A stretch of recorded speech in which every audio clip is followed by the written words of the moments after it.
Veterans Affairs to order. Do we have a quorum? A quorum is present. There is some important business that we need to take care of before we begin this morning's full committee legislative hearing.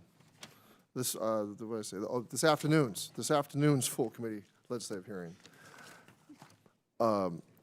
Representative Sablan will replace Representative Peterson on the Subcommittee on Health. The resolution is before you, and I urge its adoption. Vice Chairman Lamb, you are recognized for a motion. Mr. Chairman, I move that the resolution set forth be approved. All those in favor say aye. Aye. Any opposed, say no. The ayes have it, and the motion is agreed to. Without objection, the motion to reconsider is laid on the table. This concludes the order of business for today's business meeting. Mr. Sablan, I look forward to working with you on the Health Subcommittee. Congratulations, sir. Without objection, committee staff are authorized to make technical and conforming changes to reflect the action of the committee in adopting the resolutions embodying our rules of procedure. Does the ranking member or any other member seek recognition for debate before we conclude? If not, without objection, the committee stands adjourned.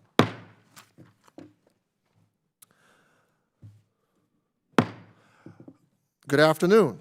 I call this hearing to order. I'd like to start by thanking the veteran service organizations for being here.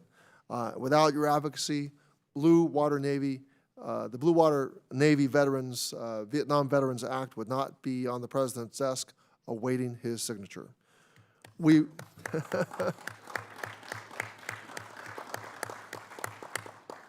Thank you, everybody, actually. Thank everyone on this committee. Dr. Rowe, thank you especially, and our Republican colleagues. This is a tremendous accomplishment. We rely on you, the veteran service organizations, to provide feedback and expert testimony on legislation affecting veterans, and today we ask you for the same. The legislation on the agenda for this hearing covers a range of veterans issues, from health care to educational and housing benefits to transition assistance. Today, we hope to generate discussion on each of the agenda items so we can make informed decisions on whether the legislation is ready to be considered in markup. 4 agenda items are related to medicinal cannabis. Now, I believe cannabis must be objectively researched, period. Medical cannabis may have the potential to manage chronic pain better than opioids and treat PTSD. However, other research shows that cannabis may significantly affect brain development into early adulthood. Young service members enlisting at age 17 or 18 and separating from the military at age 22 may be particularly vulnerable to its negative side effects. I want to make sure that any research legislation this committee votes on is not written to achieve one outcome or used to fast-track treatments for veterans. Clinicians need to understand the efficacy of this drug and any negative side effects. In those states that allow medicinal cannabis, VA doctors should be able to provide recommendations to veterans for medical cannabis programs. I also placed H.R. 3083, the Air Acceleration Act, on the agenda today because I have serious concerns about VA's implementation of the AIR Act. We have received no information from VA on the market assessments to give this committee confidence that the Commission, when it is scheduled to meet, will actually have the data it needs to make informed decisions.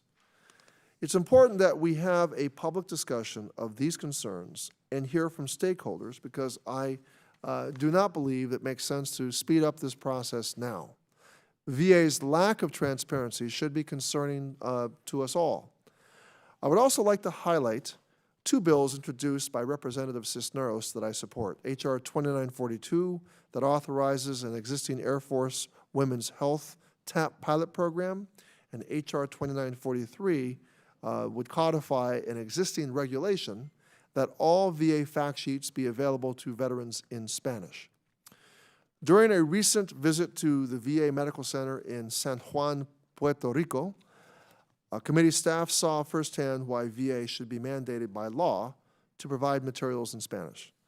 I was shocked to learn that key letters, fact sheets, and employee training modules developed to educate veterans and staff on the Mission Act were only produced and mailed to veterans in English. In Puerto Rico, where Spanish is the predominant language, this means veterans and hospital employees were not notified about the upcoming changes with the Mission Act, and employees were not prepared to implement the law on June 6th. Hospital staff in San Juan, to their credit, translated and reproduced materials in Spanish on their own because the translation provided by a contracted vendor was poor and inadequate. The Veterans Crisis Line, a lifeline for veterans thinking about suicide, operates only in English. The Puerto Rico VA Medical Center established its own local crisis line in Spanish, but when my staff called the number on several occasions, no one answered. Well, think about that for a moment. Help is only available at the VA in Puerto Rico if you understand English. According to the 2015 census, on average, 73% of Hispanics speak a language other than English at home, and 31% of Hispanics state that they're not fluent in English. VA statistics predict an increase in the Hispanic veteran population from 7.4% in 2017 to 11.2% by 2037. Failing to provide veterans with clear explanations of their benefits in Spanish means Latinx veterans will lose out on GI Bill benefits, VA home loans, or healthcare programs like the Mission Act. Veterans won't receive their burial benefits if their surviving family members do not understand English. A Spanish-speaking veteran's call to the Veterans Crisis Line would, in effect, remain unanswered.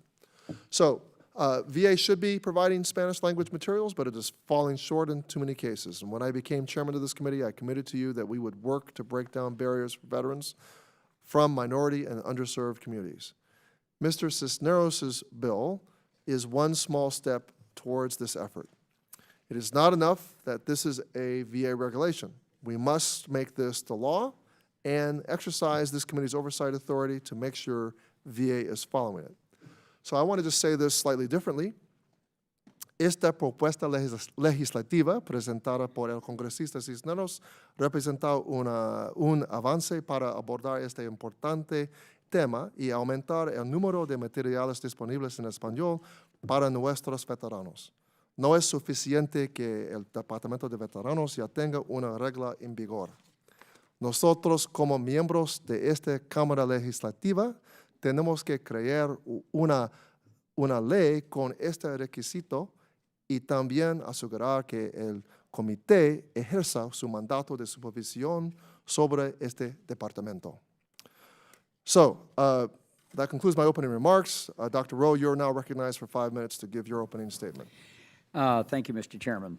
I appreciate you holding this hearing this afternoon to discuss 10 bills, many of which I support, and including my bill, H.R. 3083, on today's agenda. H.R. 3083, the Asset Infrastructure Review or AIR Acceleration Act, would eliminate the requirement in current law that the AIR Commission meet only in calendar years 2022 and 2023. The AIR Act was signed into law last year as part of the Mission Act.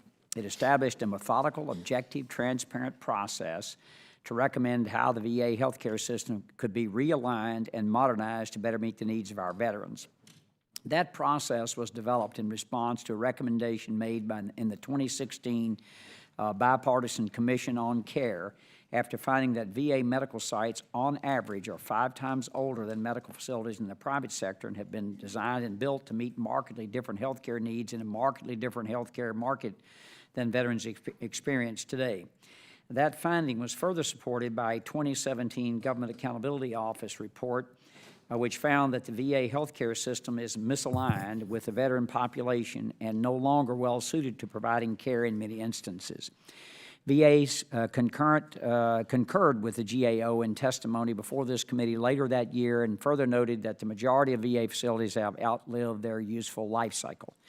It is clear beyond a shadow of a doubt that the AIR Act is necessary for those and for many other reasons.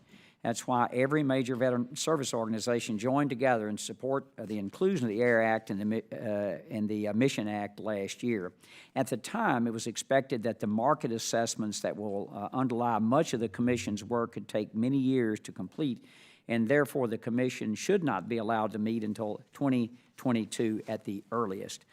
However, in the last several months, Secretary Wilkie has testified multiple times before this committee and before the Senate Committee on Veterans Affairs that those market assessments will be complete next summer. Because of that, the Secretaries urged Congress to give the Air Commission the flexibility to begin their deliberations prior to 2022. The Air Acceleration Act would provide that flexibility. This would give the Commission more time to do its work by allowing deliberations to begin before 2022 and extend after 2023 as needed. Note that none of the other deadlines included in the AIR Act deadlines that were carefully coordinated with the veteran service organizations who I worked very closely with on every aspect of this legislation would be impacted by the Air Acceleration Act. I'm grateful for the support of the Wounded Warrior Project in Iraq and Afghanistan, the IAVA, on this legislation. And also, Mr. Chairman, I would appreciate a letter that we received just yesterday from Concerned Veterans of America that it be admitted into the record. At the newest... Without objection. Without objections to Thank you, order. Mr. Chairman.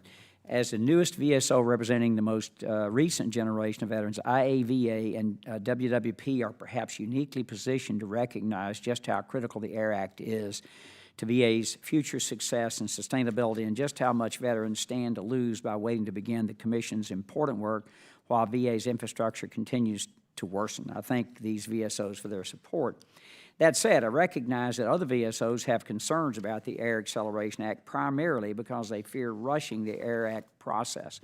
And while I note that only in government is the thought that starting something 2 years after it was signed into law rushing, I still look forward to beginning the dialogue with them today about that fear and how we can move forward to address their concerns. And just off script for a minute. It's not just the VA healthcare system. It's the American healthcare system is going to have to be relooked at. Heads and beds actually maximized in 1981-82. In other words, the number of people who were in a hospital bed maximized then.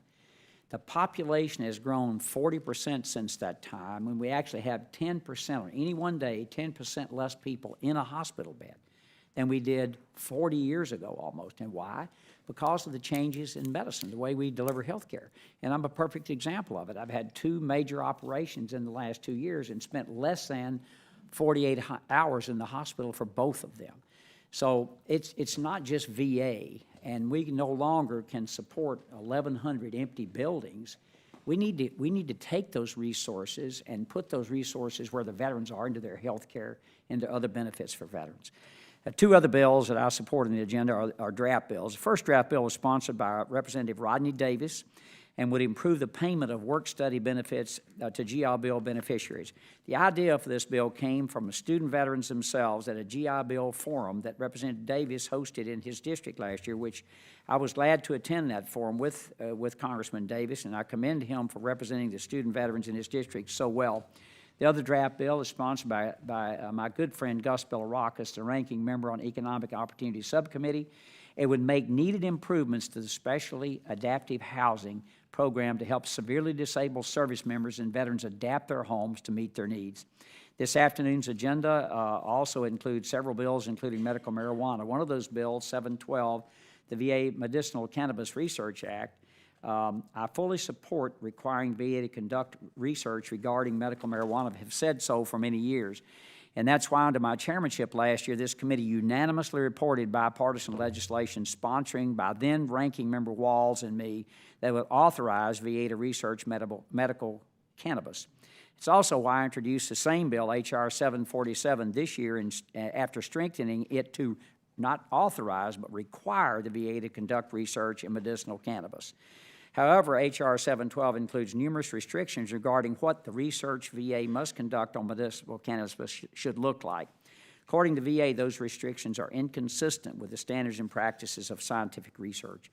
It's wholly inappropriate for members of Congress to dictate the research that scientists are being asked to perform, and therefore I oppose H.R. 712 and express disappointment that, despite my request, H.R. 747 was not included on today's agenda so that we can have an open discussion about which approach to this important issue is most likely to benefit our nation's veterans. With that, I thank the witnesses for being here and yield back. Thank you, Chairman Rowe, and we'll discuss this more, but I recognize I think you've raised some very valid points about the research. I would like to welcome non-committee members to our first panel. I see that we have the Honorable Louis Correa, a member of Congress from my own home state, California's 46th District. We have two other members, but they're not here, and I'll introduce them as they arrive. So, Mr. Correa, you are recognized for, what are we doing here? 5 minutes, okay. We have assistant. Mr. Correa, you're recognized for 5 minutes. Go ahead. Thank you, Mr. Chair, Chairman Takano and Ranking Member Rowe, for inviting me to speak on my bipartisan bill, H.R. 712, the VA Medical Cannabis Research Act.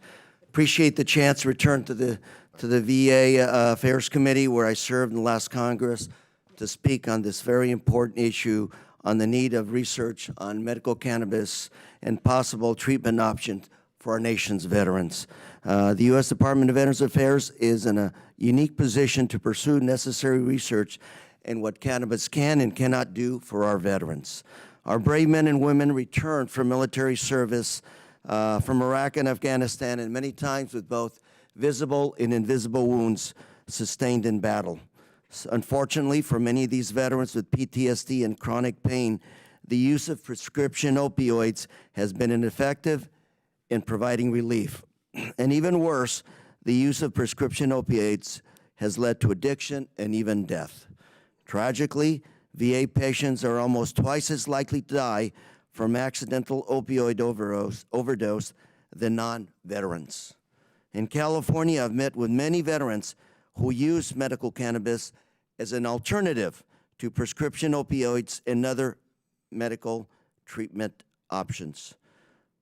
And all of them vouch for the therapeutic benefits of medical cannabis and support further research into this issue. In fact, according to the Iraq-Afghanistan Veterans of America, over 90% of their members support medical cannabis research. And more veterans use cannabis for medical purposes, and it is important that doctors be able to fully advise on the potential benefits and effectiveness of medical cannabis. Presently, VA doctors can discuss cannabis usage with their patients, but they have very limited federally approved research on which to base recommendations or clinical options. For that reason, with my colleague and friend, Congressman Clay Higgins of Louisiana, we've introduced a VA Medical Cannabis Research Act. The bill requires the U.S. Department of VA to conduct double clinical blind studies on the safety and effectiveness of medical cannabis. Let me repeat, this bill requires the VA conduct double-blind clinical study on the safety and effectiveness of medical cannabis. The legislation provides a framework for that research to ensure that scientifically sound studies are conducted on this issue. And finally, let me thank the Iraq and Afghan veterans of America, veterans of foreign wars, disabled American veterans, and many others for their support of this bill. And I look forward to working with you on this most important piece of legislation. And if I may, Dr. Rowe, I just wanted to address some of your concerns with this legislation. I know last year we worked together on some of this legislation, and I understand your concern that we're mandating to the VA how to conduct scientific research. Yet I have to tell you, over the last 2 years in dealing with the VA, they've told us different opinions as to what they can and can't do at the VA. First, they said we don't have the authority to do the research. Then they said we have the authority to do research. Not quite sure who's telling us the truth, where there is a truth, but what we're simply doing with this bill is assuring that there is no bias in the research of medical cannabis. There's no bias on the part of the researchers or on the individuals that are actually being researched.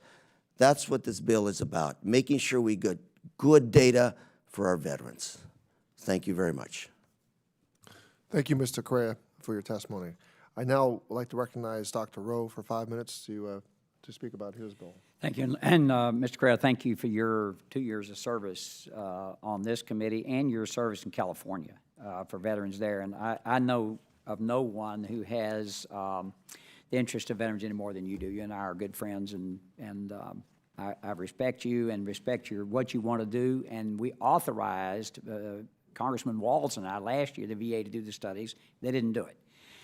My concern is just this, is that we don't need to be prescribing from on high here in Washington how to carry on clinical research. We need to make sure that they do, that the VA not authorizes, but has to study either chronic pain or opioid, a substitute for opioids, or PTSD treatment. And I've read this morning probably a dozen articles on various research that's done around the country. I just don't think that, I know as a scientist, we shouldn't as politicians be telling the scientists how to design the studies. I agree with everything you said in your bill and would support it if it just allowed the VA, excuse me, the ability to be able to design their trials based on what they think are the best ways to do it, not how we think are the best ways. And that's all my bill said, was that, look, you have to do the studies, but let the scientists at Yale or wherever they are, at whichever medical center or multiple medical centers that are done, are able to do it. And with that, I yield back. Okay. I now would like to recognize Mr. Cisneros, Congressman Cisneros. You're recognized for 5 minutes.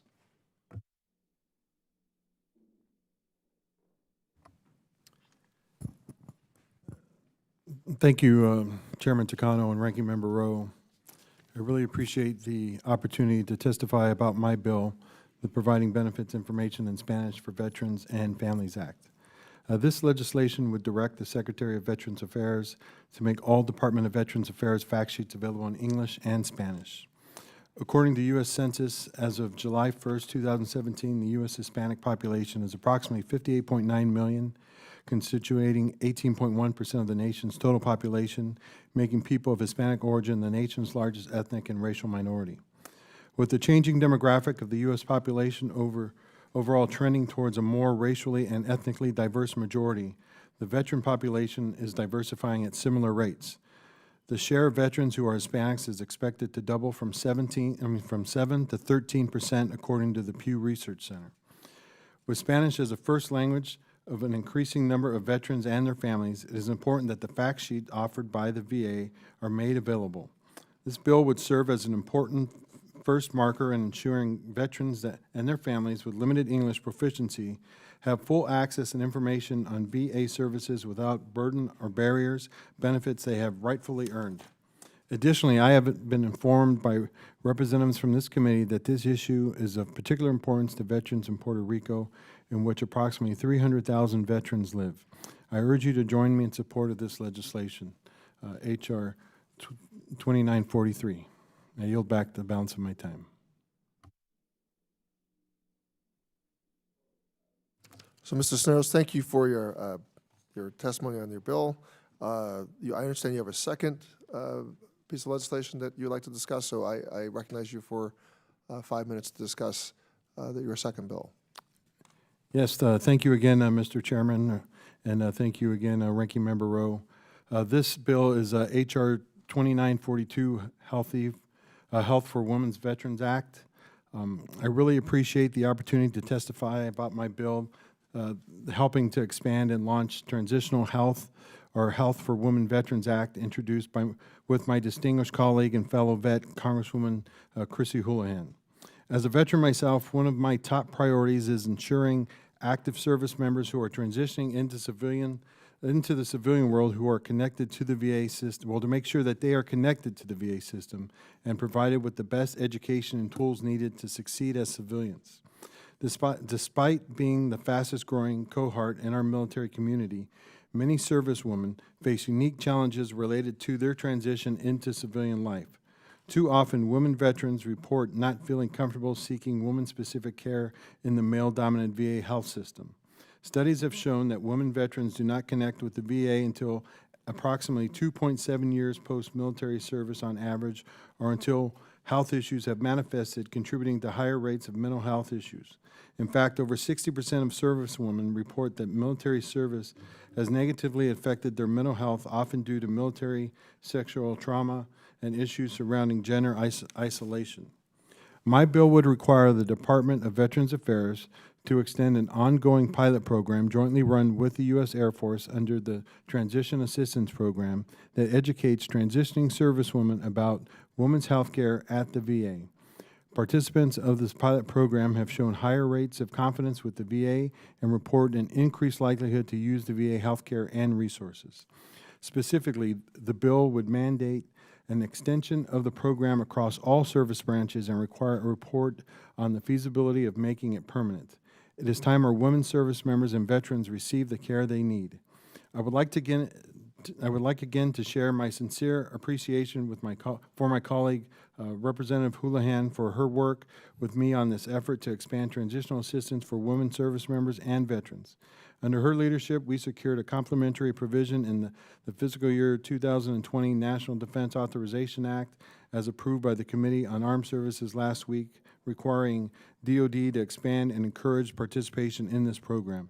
I look forward to closing the loop on the VA's responsibility in this pilot program through this committee as well. And the last thing I will say is that it was testified on in front of this committee, I believe that maybe the Health Subcommittee, but this program is working in the Air Force, this pilot program, and it's time for us to expand it into the other services to make sure that our women veterans are getting the support that they need when they transition into civilian life.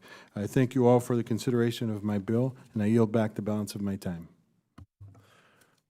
Thank you, Mr. Cisneros. Congressman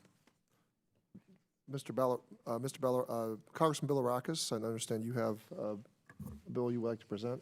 Yes. You're recognized for 5 minutes. Thank you very much, Mr. Chairman. I appreciate it.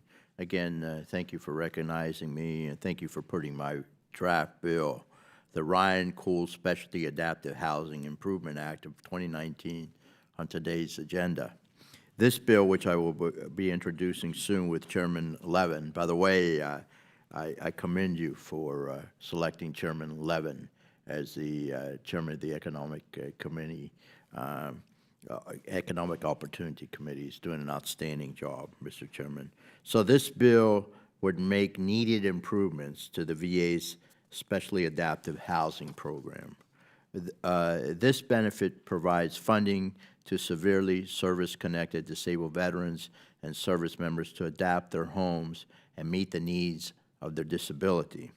This grant can be used on all kinds of adaptations to include grab bars, wheelchair ramps, lifts, lower countertops, wider doorways, and other necessary home adaptations.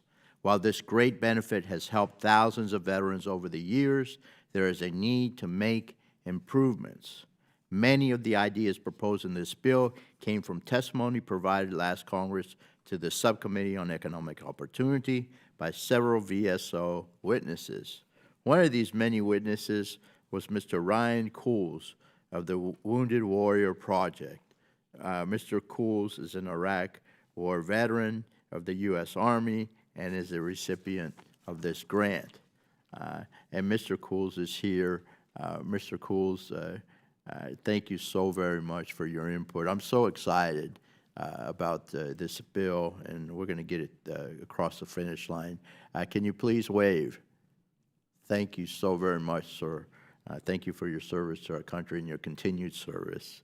And I want to thank the Wounded Warrior Project as well. I thank you and the other VSOs who testified, especially the Paralyzed Veterans of America, for their suggestions on how to improve this program, very important program. This bill would provide prioritization when processing SAH for those with serious life-threatening illnesses such as ALS, better known as Lou Gehrig disease. It would also double the number of times a veteran may use this grant from 3 to 6 times and increase the base amount of funding available to participants by 15%. Finally, this bill would authorize VA to provide a second part of funding for veterans 10 years after they use the SAH grant to make further improvements if they need more assistance. While I know that this bill is not the perfect remedy to address every issue some veterans have within the SAH program, I am hopeful that this bill will be viewed as a down payment on much-needed reforms that will help the most severely disabled veterans live more independently in their own home. That's the goal, Mr. Chairman. So I want to thank you for agendaing this draft bill, and I look forward to the discussion today. I yield back the balance of my time. Thank you. We have, I think that concludes the presentation of bills from our first panel. If there are any questions from members of the members who presented on the first panel, if I don't see any, we'll move on to the second panel. All right, so we'll move on to the second panel. The second panel consists of members of our veteran service organizations and a clinical expert. I'd like to call up to the table Mr. Adrian Antizado, Deputy National Legislative Director of Disabled American Veterans, Mr. Travis Hoare, Director of Government Affairs of the Iraq and Afghanistan Veterans of America, Mr. Carlos Fuentes, Director, National Legislative Service of the Veterans of Foreign Wars, Mr. Derek Fronebarger, Director of Government Affairs at the Wounded Warrior Project, and Dr. Igor Grant, Director of the Center for Medicinal Cannabis Research at the University of California. We all situated there? Give people a chance to get settled. I see Mr. Adesado is settled in. Mr. Adesado, you are recognized for 5 minutes. Thank you, Mr. Chairman, members of the committee. I'd like to thank everybody here for inviting DAV to testify at this legislative hearing. DAV is a nonprofit veteran service organization. We have about more than 1 million wartime service disabled veterans. They're all dedicated to making sure veterans lead high-quality lives with respect and dignity. We are pleased to support both the Medicinal Cannabis Research Act and the VA Survey of Cannabis Use Act based on DAV's resolution number 23. This resolution calls for more comprehensive and scientifically rigorous research into the therapeutic benefits and risks of cannabis and cannabis-derived products as a possible treatment for service-connected disabled veterans. Medical literature has thus far been rather inconclusive about the effectiveness of marijuana for improving symptoms of chronic pain and PTSD in veterans, noting that there are both risks and in some cases benefits. And many veterans report the use of medicinal cannabis for these purposes is in fact beneficial to them. So we want to ensure the survey and the research contemplated by these bills will yield scientific, valid, and reliable data. And we do urge this committee to work with the research community on any issues with regards to research design. Correspondingly, we urge VA to recognize its current effort in this area is not meeting the needs of veterans. These bills should be treated as an opportunity to find the right balance between the glacial movement of research in this particular area and the need for expedience with the health and well-being of our nation's veterans being on the line. DAV also supports H.R. 485, which addresses VA's routine denial of medical ambulance reimbursement claims because the department does not consistently apply its existing authority to pay for such transportation to a VA facility for additional care. In light of VA's inconsistent performance in administering this authority, we do urge the committee to include an evaluation and reporting requirement of VA's actual performance in executing the intent of this legislation. And it should be conducted by an entity independent of the Veterans Health Administration. DAV is proud to be a strong supporter of H.R. 2942 and thanks Congressman Cisneros for introducing this bill that would build from a successful ongoing transition assistance pilot program between VA and the Air Force. DAV made this policy recommendation in our Women Veterans Report, The Long Journey Home. Our report also recommends the TAP program address employment, educational opportunities, and gender-specific information needs in additional workshops 6 to 12 months after separation. We believe this kind of training may arm women veterans with information they need to prevent or otherwise minimize transition challenges and prevent health and mental health conditions from getting worse or leading to tragedies such as homelessness or even suicide, which too many of our veterans, both male and female, are lost to. DAV strongly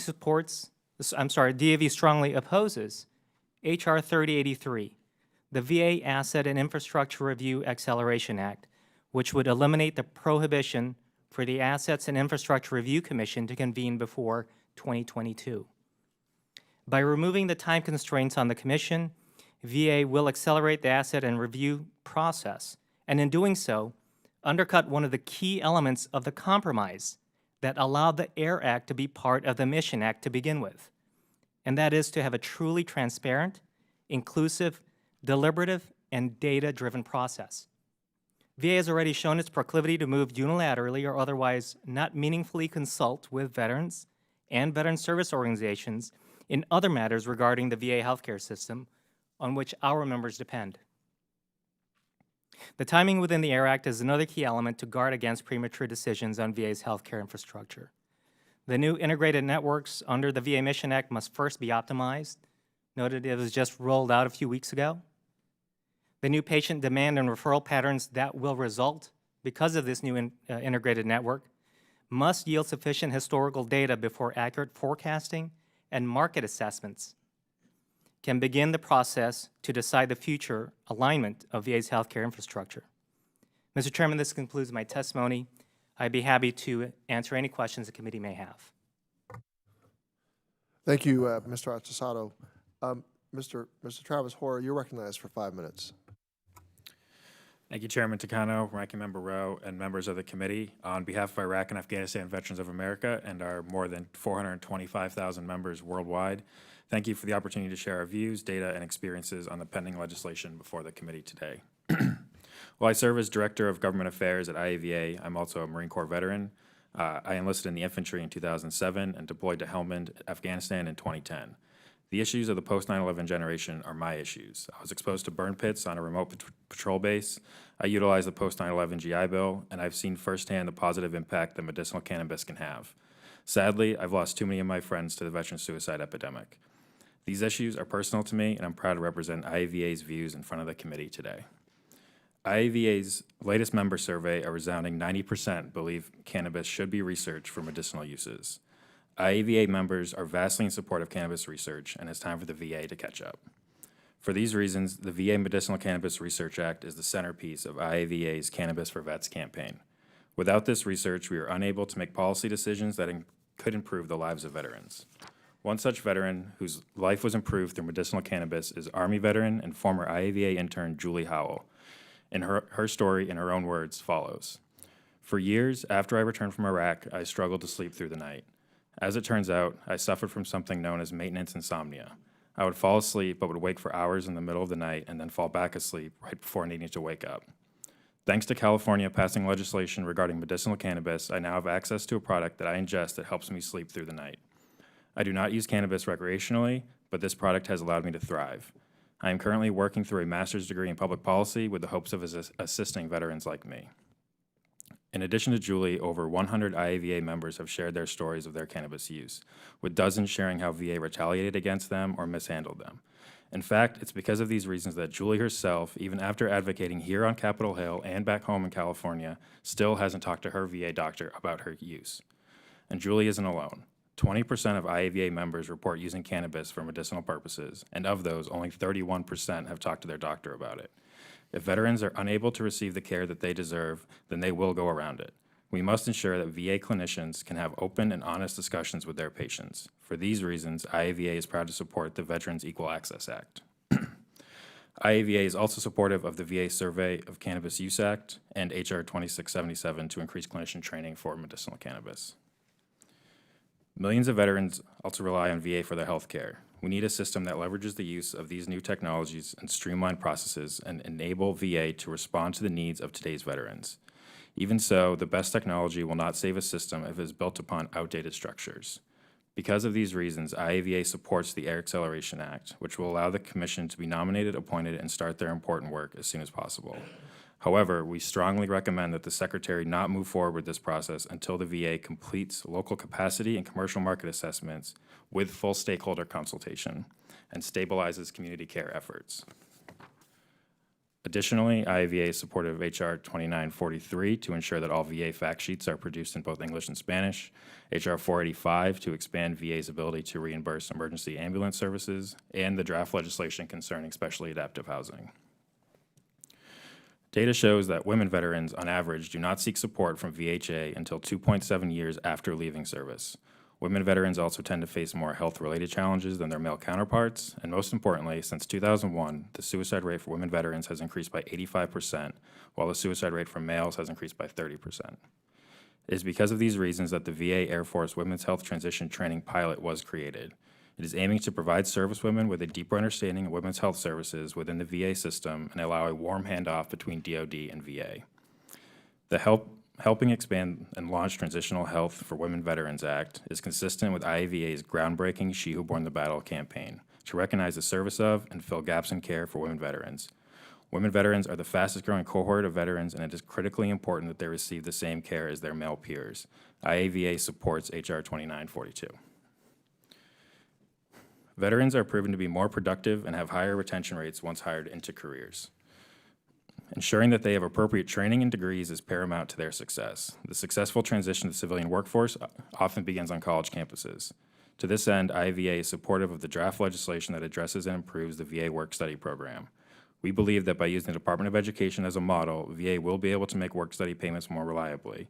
Ensuring that veterans are supported on campus is of utmost importance. Members of the committee, thank you again for your opportunity to share IAVA's views on these issues today. I look forward to answering any questions you may have. Thank you.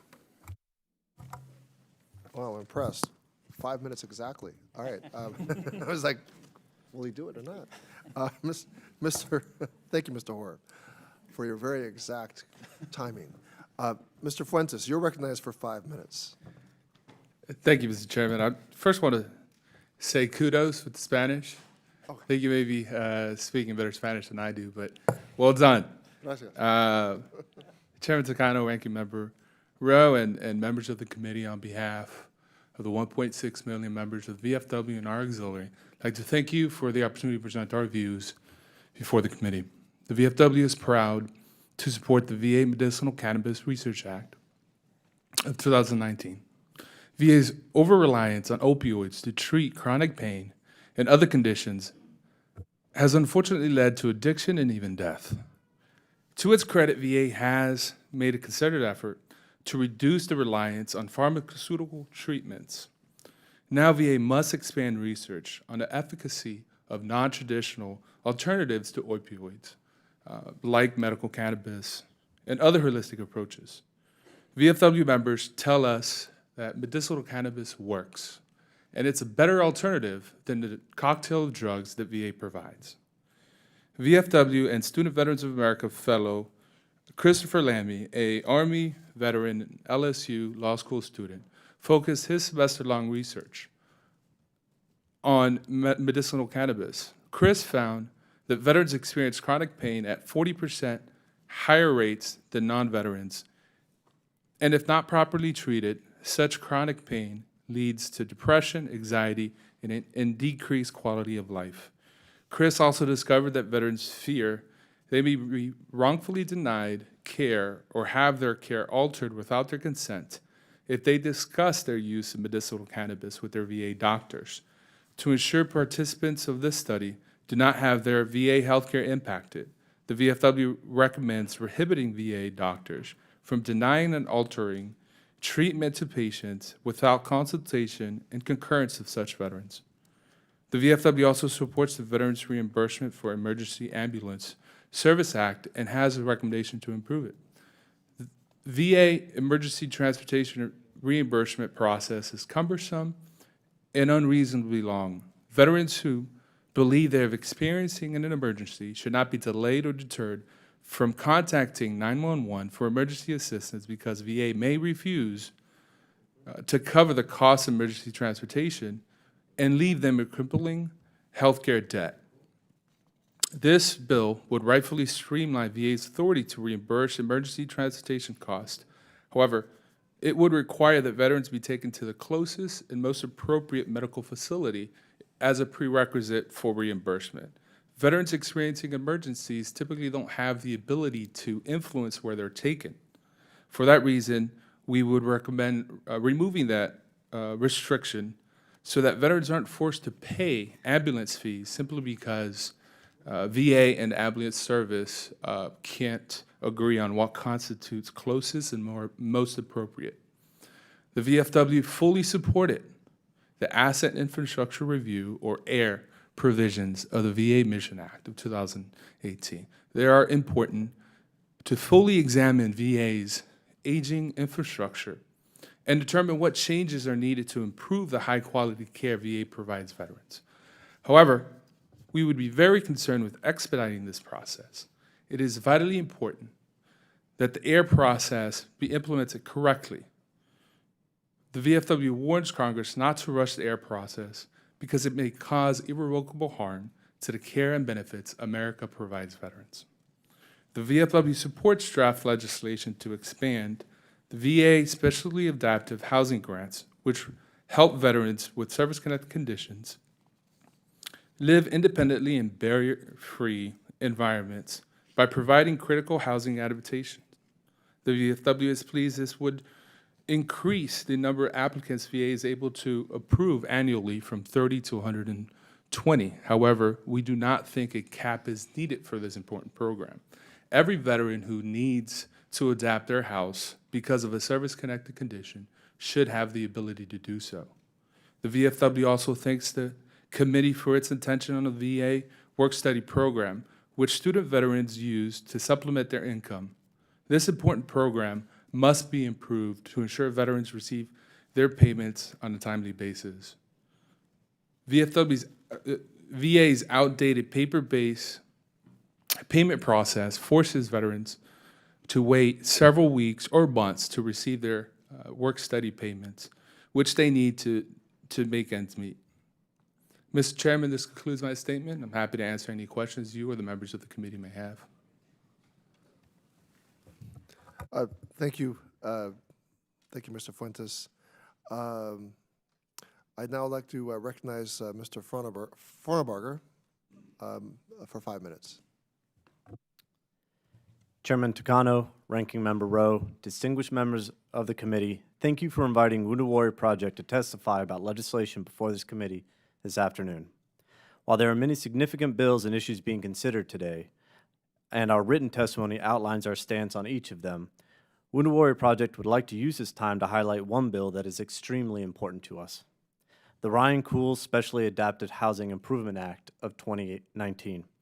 As you already know, he's currently sitting directly behind me. And I invite you all to speak with him after the hearing to better understand his personal story. Retired Army Captain Cools was 24 years old and newly married when he was injured in Iraq in 2005. While on patrol, an IED struck his vehicle. In that attack, Captain Cools lost his right arm and left leg and fellow service members from his unit.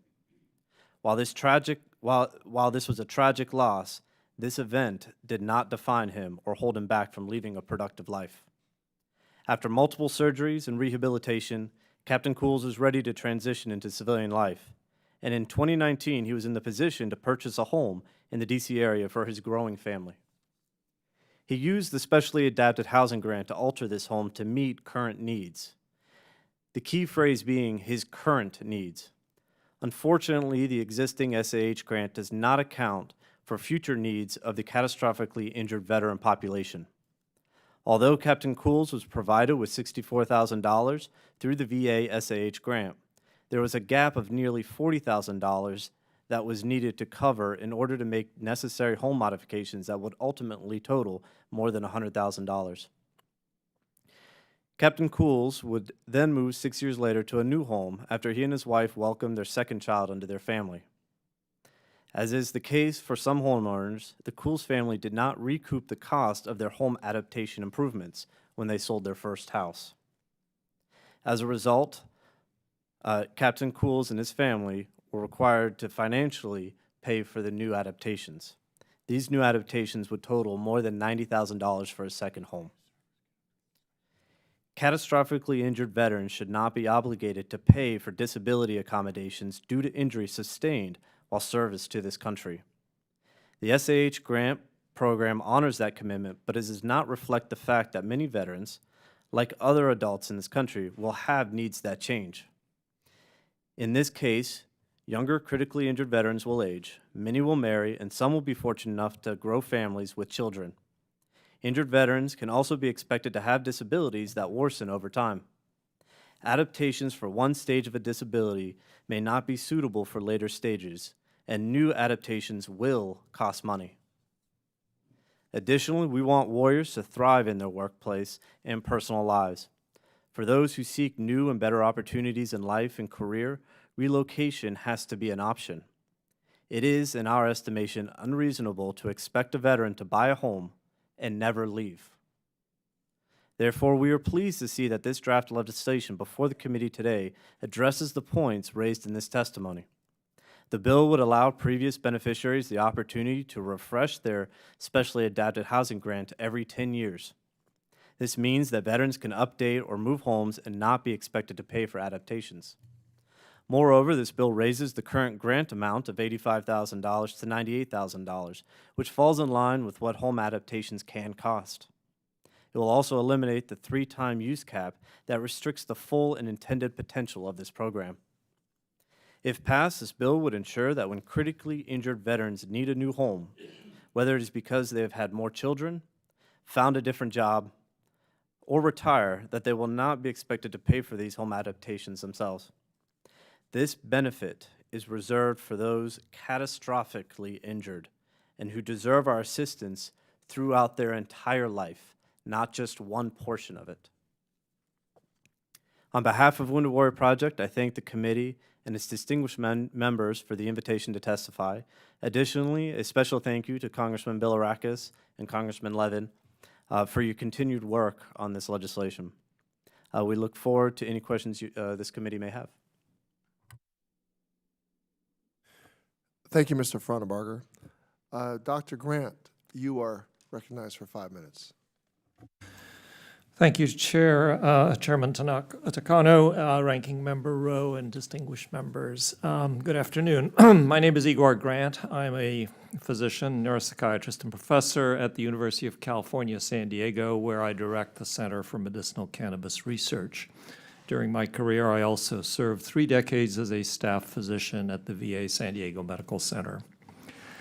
Some of the prevalent health problems of our veterans include chronic pain, post-traumatic stress disorder, traumatic brain injury, as well as sleep disorders. Our veterans have not always found the treatments that we offer them to be fully beneficial, and they therefore sought recourse outside the VA medical framework, including with medicinal cannabis in states where it has been legalized. I'm here today to provide you with my medical opinion as to the current state of knowledge on medicinal cannabis. Clearly, this is a controversial area, but there are important facts that are emerging. The Center for Medicinal Cannabis Research at UC San Diego was established following the passage in 1996 of the Compassionate Use Act, which was California's initiative to enable medicinal cannabis. We have since completed 8 different shorter-term clinical trials with cannabis provided to us by NIDA through their drug supply program. As you may know, NIDA is the only legal source of cannabis for medical research. Our studies found that THC-containing cannabis, ranging in strength from 2% to 7%, showed benefit in a type of chronic pain called neuropathic pain, which is sometimes difficult to control with traditional medicines. Our results dovetailed with emerging data from other investigations, as well as the 2017 report from the National Academies of Sciences, Engineering, and Medicine. Now, that report also noted that there was some evidence for benefit for certain sleep disorders, particularly where pain was a factor, and possibly for anxiety control, including PTSD. As you know, most recently, cannabidiol, which is a non-psychoactive constituent of cannabis, has been shown to be effective in control of certain uncommon intractable epilepsies of children. We've started or will be beginning studies soon to determine whether THC-CBD combinations, or CBD alone may be helpful in the treatment of some symptoms of PTSD, psychosis, anxiety, autism, essential tremor, and sleep disorders.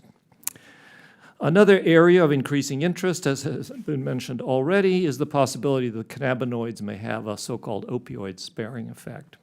What this means is it may be possible that the administration of cannabis or cannabinoids may reduce requirement for opioids, or potentially completely substitute for them. Now, in summary, I'd recommend to you that the area of medicinal applications of cannabis and cannabinoids has matured to the level that it is now clear these drugs can be helpful for some conditions, including conditions that are found in moderately high prevalence among our veteran population. As such, it is my opinion that the VA would be benefiting veterans by making sure providers are informed of the state of medical science concerning the cannabinoids, and that ultimately providers are authorized to recommend these products where that is legal and medically and scientifically justified. This leads me to my final comment. It is essential, as everyone has said previously, that high-quality medical studies continue to be done in this area. I recommend that the VA work closely with academic universities that have expertise in the area to pave the way to a better understanding of efficacy and limitations of these products. It is important also to focus on specific cannabinoids, their combinations, their pharmacology, which we don't know a lot about, particularly as it is influenced by route of administration and interaction with other medicines, as well as understand the optimum duration of treatment. Many years ago, when I was in training as a psychiatrist, I learned about the VA's landmark role in determining the value and limitations of antipsychotic medicines in the treatment of schizophrenia. I believe the VA, with its academic partners, can be at the forefront again of creating a better understanding of the place of cannabis and cannabinoids in addressing the health needs of our patients. Thank you, Mr. Chairman. Thank you, Doctor. And you hit the zero, just 5 minutes exactly. All right, thank you. I'm going to begin the questioning. I'll recognize myself for 5 minutes. I'll start my question with Mr. Fuentes of the VFW. Your testimony states that VFW members have not indicated that lack of Spanish language materials present a barrier to accessing benefits. Has VFW recently spoken to its members in Puerto Rico about the Mission Act and whether veterans understand the new law? Thank you, Mr. Chairman. We reached out. We haven't heard back yet exactly on the barriers to access. And just to be clear, the VFW supports eliminating all access to all barriers to access to care and benefits for veterans. This is just not one that we've been hearing about often. Okay. So let us know what you hear from your members from Puerto Rico. Has VFW called the Spanish language veterans crisis line in Puerto Rico? I have not, but I'll do so when we get out of here. Okay. All right. They're probably going to turn it on now that we put it on. We put them on blast right now. I haven't used that word since I was a teacher. Put them on blast. I don't even know if they still use that. Do you, the students? Do you have any other recommendations to improve the bill? We do. So the VFW has posts in Puerto Rico, also in Panama, but throughout Southeast Asia, in Europe, and in Australia, where their English is a little bit different too. But we recommend just doing analysis to determine if it's more than just Spanish. I mean, VA does have a CBOC in the Philippines, and some of its language, some of its literature is in Tagalog as well. So maybe there's a need elsewhere. It would be good to do an analysis to determine if there are other languages that could be barriers as well. Okay, well, thank you. Thank you for that. I'd like to go to the is this on the third panel, this question here? Okay, great. We all want to update and right-size VA's medical infrastructure, but in an abundance of caution, without understanding the impact of the access standards, without knowing if the area assessments will accurately depict veterans' medical needs today and into the future, and both VA's and the community's capability to supply some or all of the care, I feel that this is the wrong road to go down. What are your chief concerns with accelerating the timeline of the AIR Act Commission? And I want to just have all of the VSOs, starting with Mr. Atazado, to give kind of a brief answer to that. A brief answer. Well, do what you can. I got 3 minutes, 2.5 minutes. Mr. Takano, listen, I thank you for that question, and I appreciate the comments that Ranking Member Rowe has made about the bill. You know, you raise the issue about whether their role is going to help or hurt the infrastructure realignment of the VA, and I think our impression is if you allow a commission to meet without the preliminary work ready for them, then there's additional pressure to create that preliminary work. And the kind of work that needs to be done is quite complex. It's a heavy lift for VA, and the information from which they're trying to gather that data for the commission still has not been, it's still not there. There is no reality for that. This committee is very well aware of VA's ability to forecast community care. It's come to VA a couple of times over the last several years for emergency supplemental funding for care in the community through the CHOICE Act.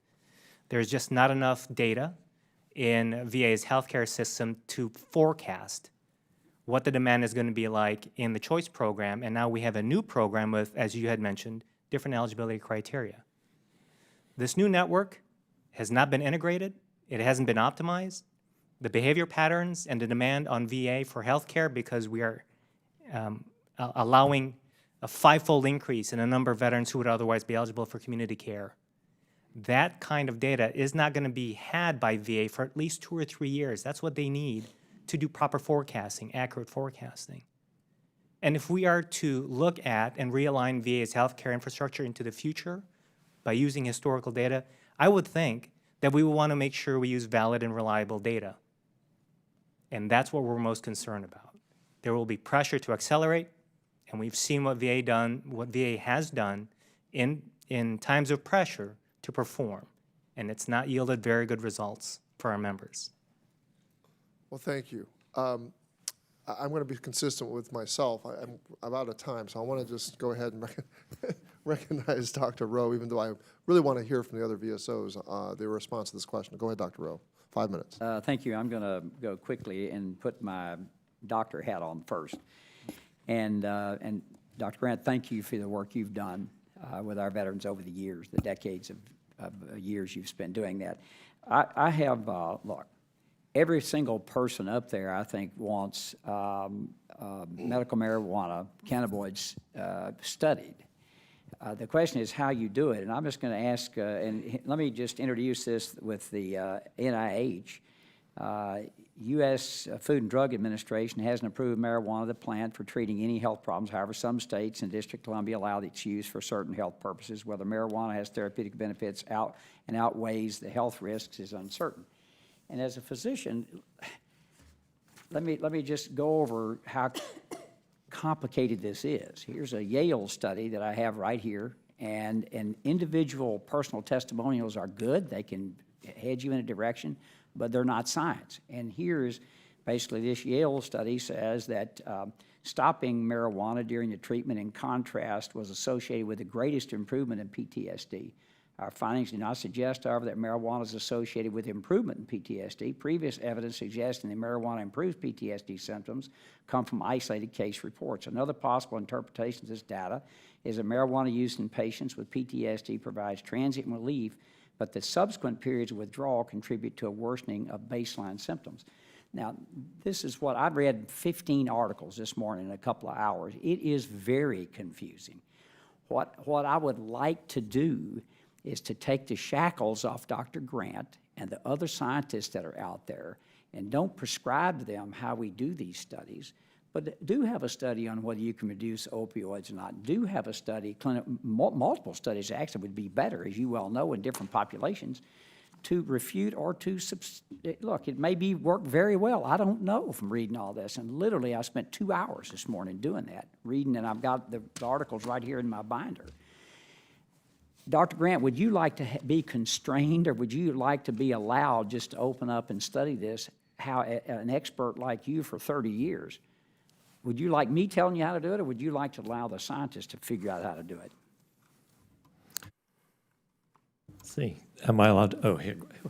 I don't like to be told what to do, but that's just my personality. Yeah, we're bad at it. You know, I think it's right that, first of all, one should get down to the concepts that need to be clarified. And these include things that have been mentioned already. For example, are there particular conditions that particularly are benefited? If so, for how long? Are there restrictions on age, for example, or comorbidities, like if you have diabetes and so on and so forth? Another set of questions relates to the compounds themselves. Is it important to have a certain strength of THC, CBD, some mix of those things? We really don't know that. Another has to do with route of administration. Not everybody's smoking marijuana anymore. In fact, okay, there's vaping, but a lot of it is being taken by mouth. We know much less about the whole pharmacology of these drugs taken by mouth. We also don't know much about what happens to the endocannabinoid system, our own internal signaling system and physiology in response to these things. My own thought would be that what one needs to do is really set up some kind of centers of excellence or something of that nature, as the VA has done with some other topic areas, where you could look at this from many perspectives and at different parts of the country and look at different populations. That might be an approach that would bring together a lot more things than trying to do everything in one study.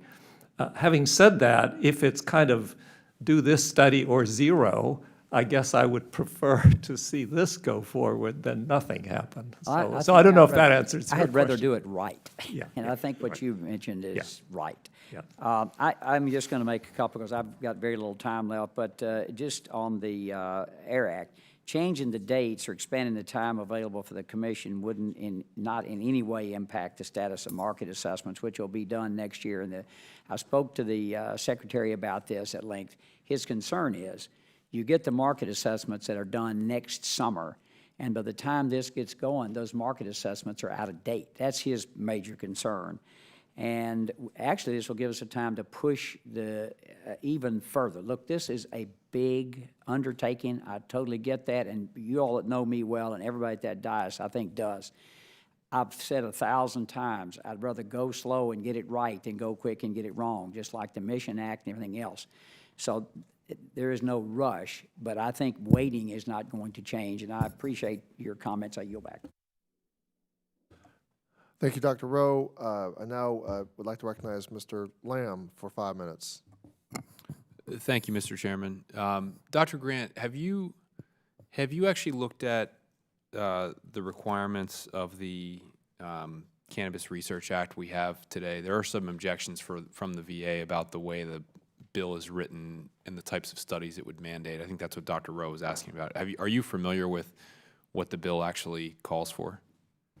Yeah, I have it here and I've read it. I don't say, I can't tell you I've memorized it, but I do have it and I've read it. This isn't a pop Yes, quiz. yeah, I was just trying to get a feel for whether you, just as a physician doing research and practicing in this area, do you share the same concerns that the VA is telling us, which is that, you know, it sort of forces them to do too many things at once as opposed to earlier, smaller, more controlled trials?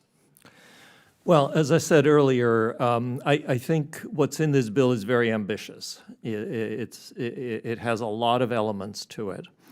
And as you know, in science, you never know exactly where things are going to go. You have to be positioned to move in different directions. It would be my personal preference that there be outlined, here are the things we want to have answers to, and then develop an approach to that. But having said that, I will repeat what I said before. It is critically important to do this kind of work.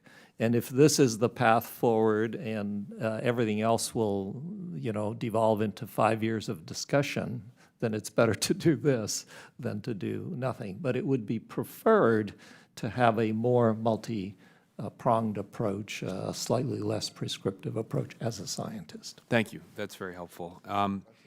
Now, in your testimony, when you talked about the possibility that cannabinoids could have an opioid-sparing effect and the need for further research in that area, could you explain maybe in a little bit more detail, what's the state of knowledge or certainty as it exists now with respect to the potential for cannabinoids to have that effect? Have there been early initial studies? Is that what your comment's based on, or is it still sort of an unknown?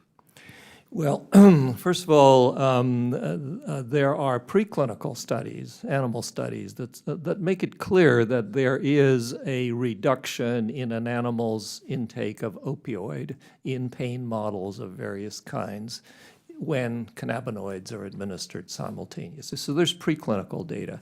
I think the clinical data are still very preliminary and really relate a lot to these indirect surveys that you've read about where opioid use may or may not decrease in certain states where medical marijuana exists, and also the testimony of physicians in pain clinics that say that, gosh, I have a number of patients that I've now been able to wean off of these opioids because they are using medicinal cannabis. And that's certainly true at our center, but I don't consider that a definitive study. Right. Has that been true in your own experience, or is that mainly reported to you by colleagues?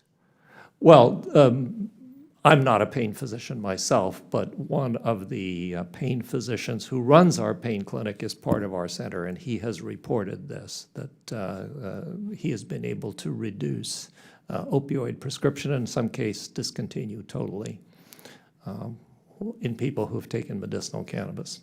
Again, this is not a formal study, though. Great. Do you know if that is typically combined with other non-opioid methods of treatment, or has that been, from what you know, has that been sort of solely attributable to the use of the cannabinoid? Well, again, I don't know about other clinics. In ours, it is a comprehensive program. It does also involve behavioral approaches and such things. But even adjusting for that, it seems like the cannabinoids may be helpful. Certainly, I think the preclinical data is very suggestive. Great. Thank you very much, Mr. Chairman. I yield back. Thank you, Mr. Lamb. I now recognize Mr. Belarakis for 5 minutes. Thank you, Mr. Chairman. I appreciate it. Mr. Fuentes, can you please tell us why you believe it is important to prioritize SAH grants for veterans with serious illnesses such as ALS? ALS is one of those conditions that deteriorate very quickly. And unfortunately, VA is limited to 30 grants per year today. And the process takes a really long time as well. So not only does it progress really quickly, so we want to make sure that those adjustments are done very quickly, it could also take years because they didn't get in before the 30 grants were approved. Okay, thank you.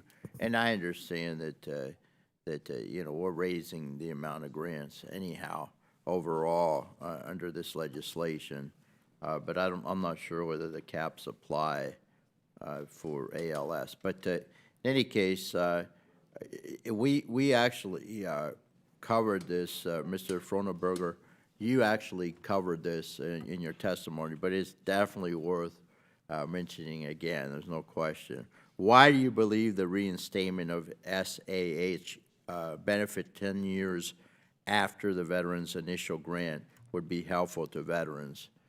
Absolutely, and I appreciate that question, Sure. Congressman. As many of you know, veterans normally do not just stay in one location. Specifically, our population, we deal a lot with the injured, ill, and wounded of today's generation. So we don't find it, normal for someone to adapt their first home and then stay there until they pass away, hopefully at a very, very old age. So with every 10 years, that lines up with about the average house that an American homeowner will own, anywhere between 5 and 6. So if you get injured at 30, by the time you're 90, you still have that benefit going on and you fall in line with the average American. So every 10 years is kind of how we came up with that, and we feel that it's an equitable way to honor those veterans. Thank you very much. And another question for you, sir. How does the current 3-time usage limit or cap on the SAH grant impact a veteran's ability to adapt his or her home? Thank you for that, Congressman. Currently, the SAH grant has a 3-time usage cap, as you said. The benefit is up to $85,000. So right as now, the veteran can use, if they need $20,000 to adapt their home, they can use that $20,000, and they have 2 more usages up to that cap. So for those that are injured but don't require the entire amount, changing that from 3 to 6 can help them, because $20,000 times 3 is $60,000. They're not reaching the full potential of what they might need if they move. So we look at that as a beneficial way for veterans to utilize the full benefit. Yeah, of more the SAH grant. Flexibility. Absolutely, yes, Yeah, Congressman. that's very important. So thank you very much. And again, we have a lot of nonprofits that do a wonderful job of building homes for vets, but raising the amount by 15% and giving the veteran the flexibility as well. And then again, the 10-year rule under this bill is wonderful to have the full amount. Again, after 10 years, it's just something that the veteran deserves. There's a quality of life issue. So I appreciate it, and I'd love to see the whole committee co-sponsor the bill. Appreciate it. Well, for that matter, the whole House. Thank you very much, and I don't know if anybody wants the rest of my time, but if not, I yield back. Oh, I'll take it back. Thank you. All right, take it back. You got it. You got it, Mr. Thank Chairman. you. Mr. Levin, you're recognized for 5 minutes. Thank you, Mr. Chairman, and I'd like to thank my friend, Mr. Bilirakis, the ranking member. I'm honored to have the opportunity to help introduce this legislation, and I wanted to begin by asking about it and then move to cannabis with the time I have remaining. Appreciated the testimony, as always, from all the VSOs today in support of the discussion draft. Mr. Fuentes, in your written testimony, you talked about 2 difficulties. One was long wait times, and the other was, we're talking about months, which is amazing, and the other is the requirements for contractors to meet. Can you talk about the kind of our understanding what is causing the roadblocks? Again, it can be up to many months. The application process, it specifically when it comes to ALS and severe illnesses, these are illnesses that require immediate attention, and it takes a lot too long for VA to process the applications.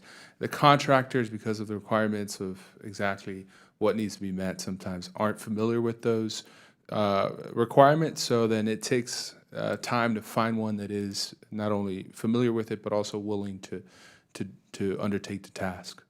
Thanks for that. And the second difficulty, again, is finding contractors. Can you speak more to that, to the requirements for finding contractors, why that's such a difficult issue? It comes in terms of the requirements that VA has on how it must be completed, and also the quantity of contractors that are out there as well, even though we do have a good amount who are willing to work and assist veterans.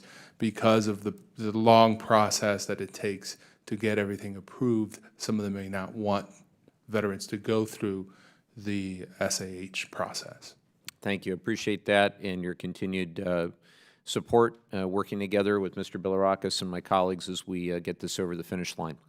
Wanted to turn to cannabis, and Dr. Grant, I wanted to thank you for being here today.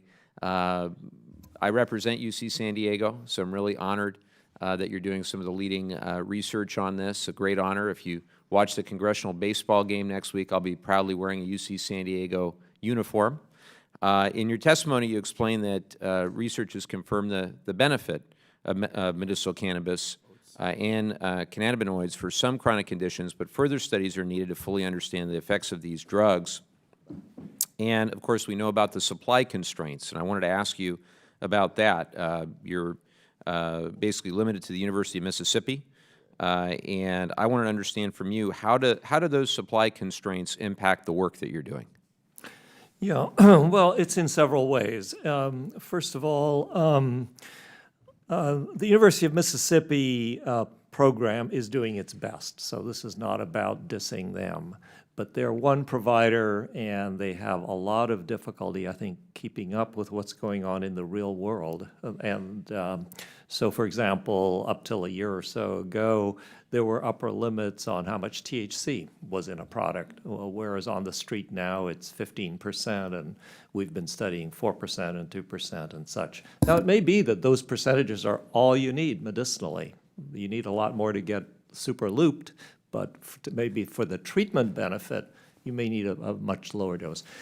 The other has to do with the types of formulations. As you know, a lot of people are taking edibles of various sorts. If we had to study, say, marijuana in brownies, we'd have to bake them ourselves, literally. We'd have to get the product from Mississippi and set up and we're not really equipped to do those kinds of things. The other has to do with different mixes.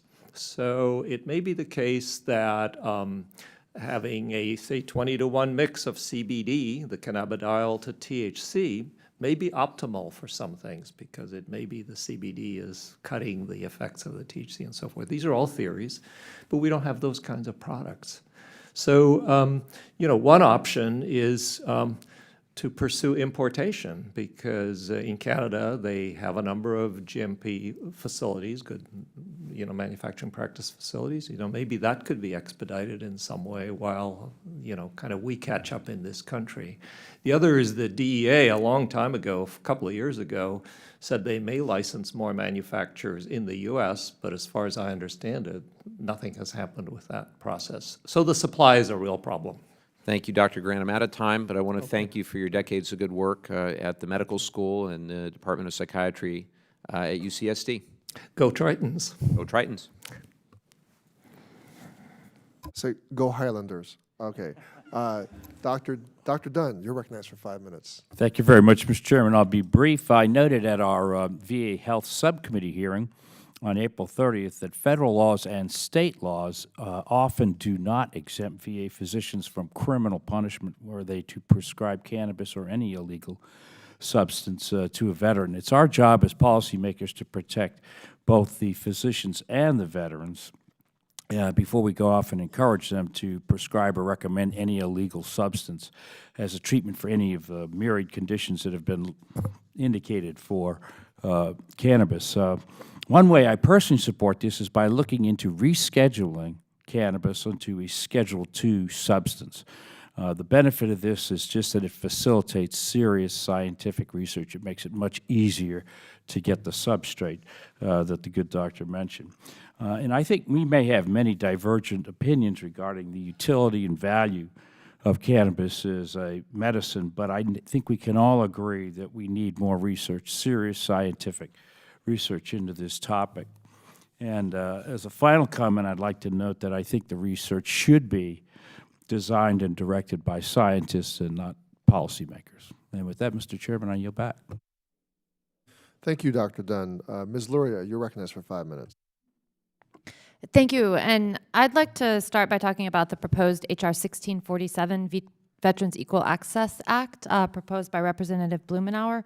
And just to recap, the summary of that is to authorize the Department of Veterans Affairs healthcare providers to provide recommendations and opinions to veterans regarding participation in state medical marijuana programs, so in states where it is legal and accessible. And I just wanted to address this question specifically to the VFW because your testimony states that your opposition to this, and I'm just trying to quantify if this is the only reason for opposition, that it's unacceptable for VA providers to recommend a treatment that they are unable to provide for veterans, thus a treatment that the veteran would have to pay for at their own expense. Is that your sole reason for objecting to this particular item?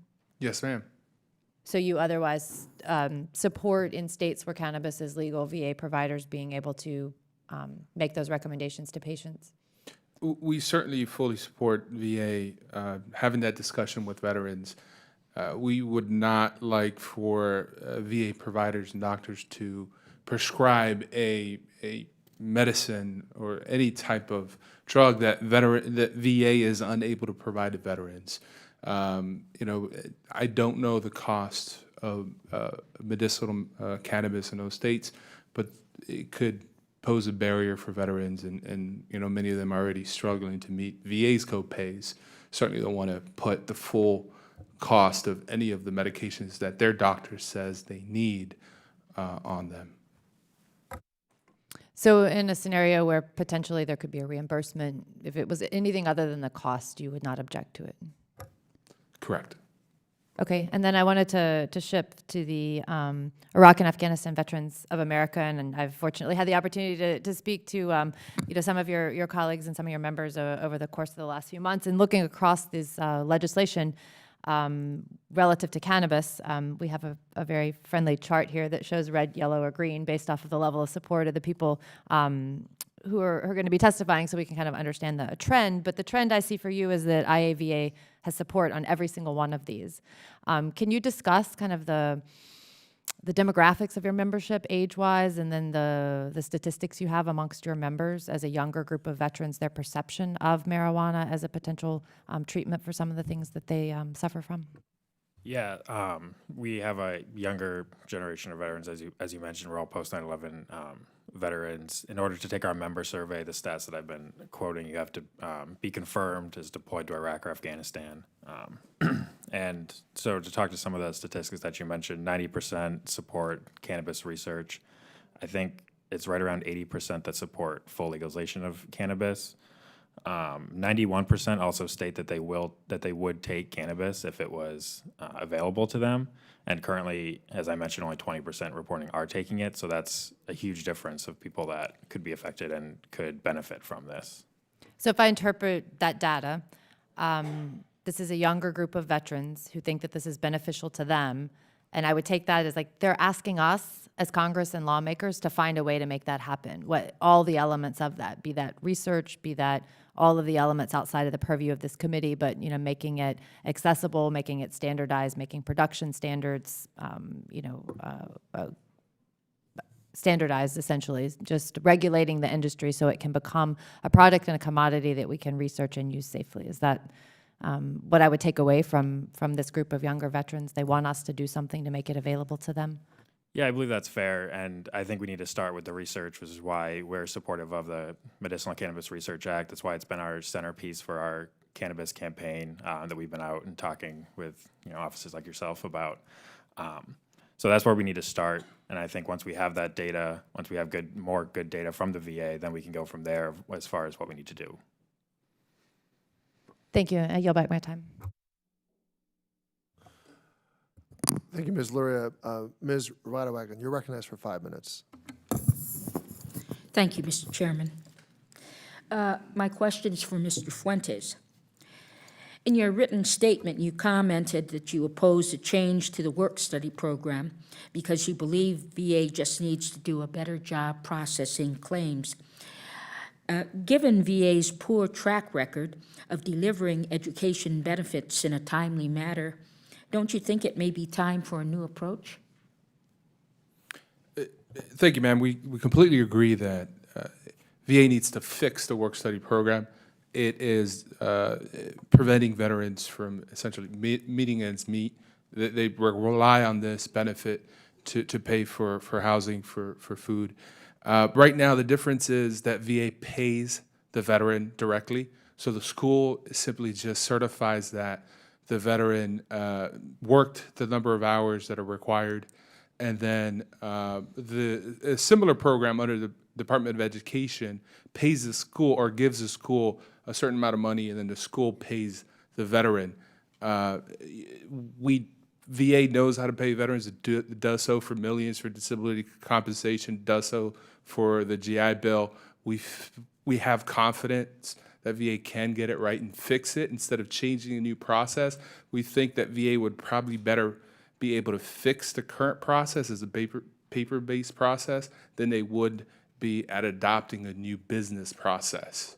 That, again, we certainly defer to VA if they think that a new business process is easier for them to manage. At the end of the day, we'll hold them accountable to it because these veterans need their payments now and as soon as possible. Thank you. Mr. Hoare, can you please tell us why you believe using the way Department of Education pays work-study could be a better model than the way that VA currently pays benefits? Yeah, the Department of Ed model has been proven to work and get work-study payments on time. We understand that there's been issues with the VA's IT infrastructure, especially with the GI Bill payments and things like that. So, but using the Department of Education's model, which already exists, the VA can easily mirror that in order to get these work payments out on time, work-study payments out on time. So that's how we believe it can be easily integrated. Thank you, Mr. Chairman. I yield back. Thank you, Ms. Radewagen. Mr. Sablan, you're recognized for 5 minutes. Thank you, Mr. Chairman. I have no questions this time for this panel, but thank everyone for being here. Thank you, Mr. Sablan. Mr. Barr, you're recognized for 5 minutes. Thank you, Mr. Chairman. Thanks for our witnesses for your service and for your testimony here today.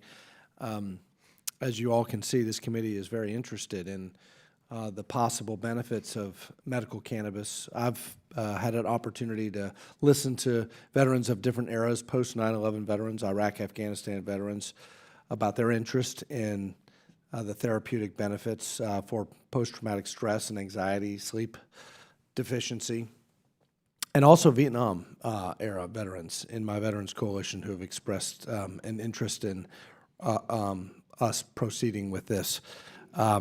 So I am a co-sponsor of Dr. Rowe's bill, HR 747, which does direct the VA to conduct medical cannabis research. And I also want to thank Mr. Correa for the VA Medicinal Cannabis Research Act. I share Dr. Rowe's concern that Mr. Correa's bill may be a little bit too prescriptive, but I appreciate Dr. Grant's point that if that's our only opportunity to proceed with research, I'd prefer that than nothing.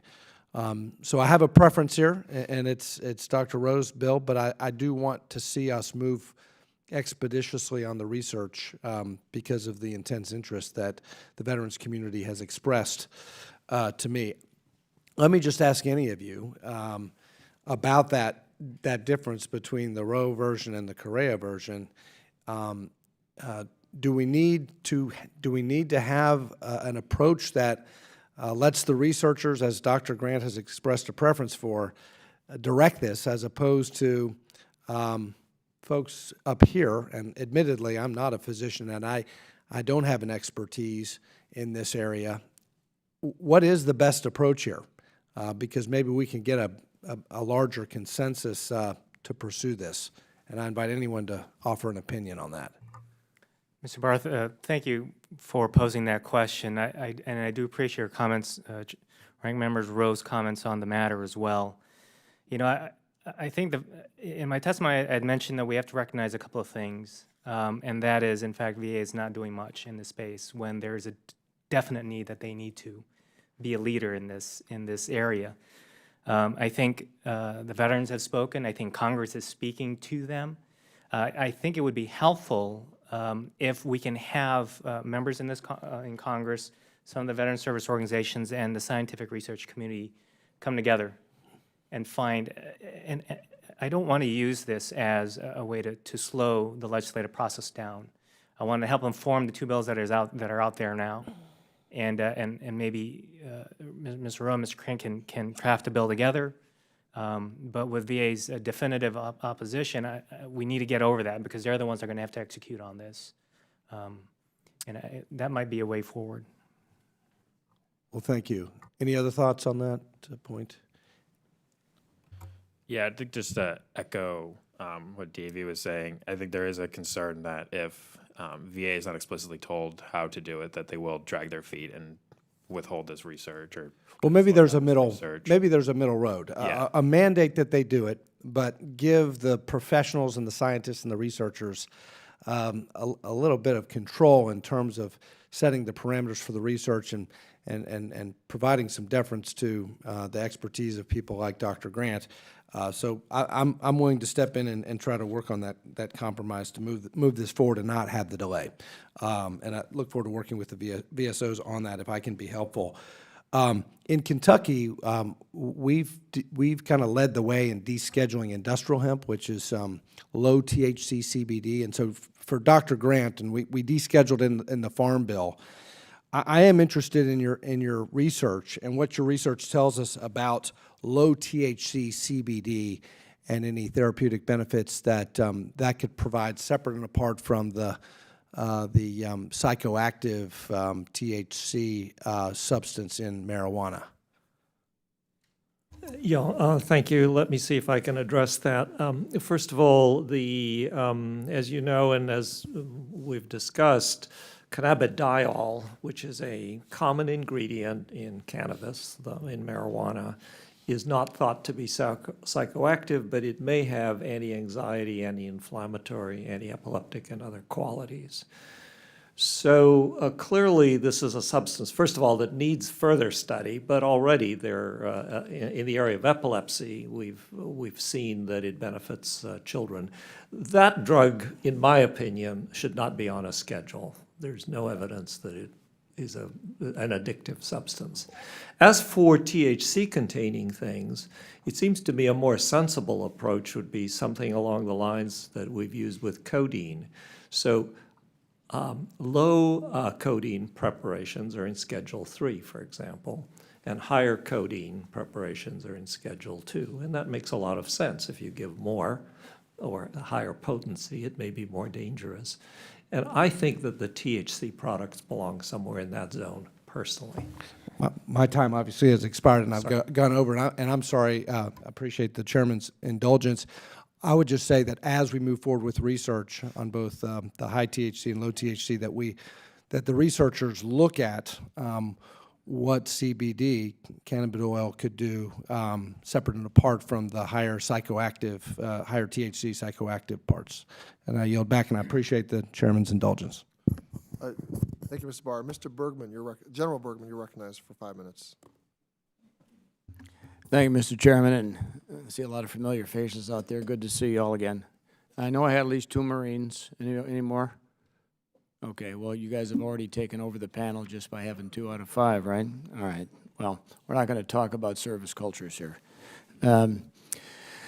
You know, it's always very instructive to sit here and listen to people who have, both on the panel and also on my colleagues who've got a lot of time and effort in researching and trying to figure out what the best way is to go forward to help our veterans, whether it be in pain management, addiction, or shall we say the kind of facilities that they get their care in that the VA has. And let's talk about the asset review, first of all. You know, time is finite. Once time is gone, it's gone.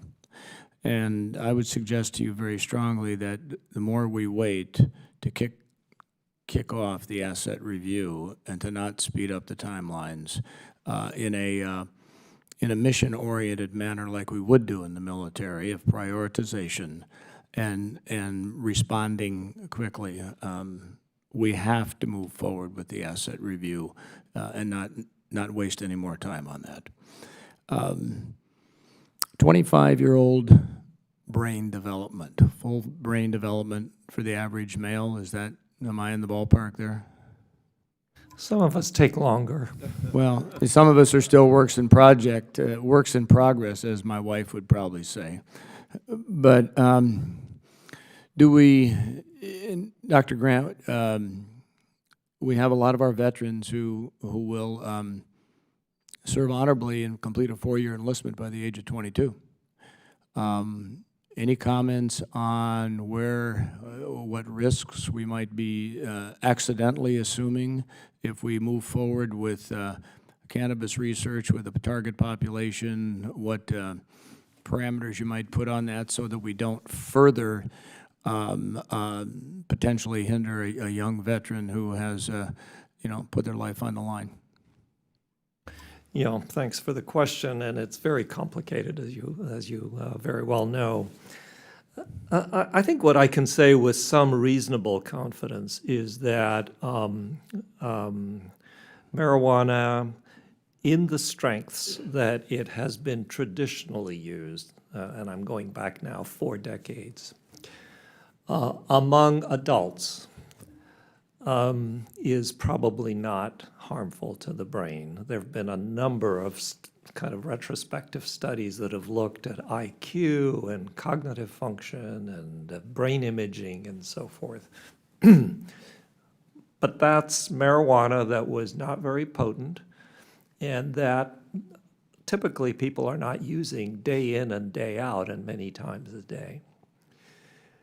In terms of the developing brain, teenagers and young adults, we really don't have the answers. And I have to say, I see practically every month some reports saying, oh, marijuana causes this and that terrible thing to happen to the brain. But actually, when you look at the research, it's not that clear. That doesn't mean it isn't bad, but I don't think it's very definitive. And certainly, we don't want to give chronically in high doses any drug that affects the brain because we don't know what's going to happen there. I just wanted to make Yeah. sure that we, didn't accidentally put a certain age group at risk moving forward with a good idea. And I guess you mentioned something kind of caught my attention, Doctor, on some of the things that Canada has to offer. Are there any other countries around the world who have already walked down this road with the research side that we can either partner with, model after, have a list of do's and don'ts? Any other countries that stand out? Well, I think not to the kind of comprehensive extent of Canada, but certainly the Netherlands has had a fairly long history of some permissiveness, at least, in the marijuana area. And they also have done a lot of work on driving and those kinds of impairments. Has there been any outreach made to the Netherlands at all? Well, we certainly have consultations with those people, but no, I don't know. I don't know the answer to that. Well, thank you very much, Mr. Chairman. I yield back. Thank you, General. Mr. Musser, you're recognized for 5 minutes. Thank you, Chairman, and thank you, Dr. Rowe, very much. Thank you very much all to you for being here with us, and to the veterans on the panel and all the veterans. Thank you very much for your service. I'd like to focus my questions on the draft legislation on the Specialty Adaptive Housing Grant Program. I do commend Chairman Levin and Belarakis for this draft legislation that I do plan to be supportive of. Mr. Fraunenberger, do you hear from disabled veterans regularly on the housing issues and the need for adaptive specialty access? Thank you for that question, Congressman. We have a program within Wounded Warrior Project called the Independence Program. That project that we have going on actually assists critically injured, ill, and wounded service members in home adaptation, caregiver services, and any other issues they might like. So we do have about 500 individuals in that program right now. 500. Describe briefly, if you would, the type of disability that someone would have in order to be eligible for this type of housing grant. Absolutely. I'd say you'd see 2 primary kinds, individuals with bilateral amputees and also those with ALS. Those are relatively common, unfortunately. So those with loss of limb normally was lost in the field in combat? I couldn't break down specifically if it was combat or training, but if Those most who likely with sacrificed a this lot, most though. current war, Right. yes, IED. Great sacrifices. And work is pretty difficult for those with these high level of disability? It is. I mean, it's difficult to move from, an injury like that into normal civilian Right. life. Maybe part-time, just difficult to get there even. Correct. And in a normal home, normal home environment, how would they mobilize? Well, that's a difficult question. A lot of it depends on the home itself. If there's stairs, that can be incredibly difficult for somebody who's lost both the lower limbs, obviously. If it's a long walk from the driveway up to the house, if there's not a garage in the front that leads straight into the house, all of Typically those. very, very difficult. Correct. Very difficult. Can you describe a project that comes to your mind and a veteran that benefited by the current initiative for this type of specialty housing? Absolutely. I think Captain Cool's right behind me used the program. He was able to purchase a house in D.C., and as you all know, D.C. homes are probably some of the least adapted homes possible. They were all built back in the 1930s and older, so he was able to take a house and add the things that he needed, including a ramp, to make that home fit his needs. Okay, great. Well, these projects are not only life-sustaining, I think they're life-changing. They're quite essential.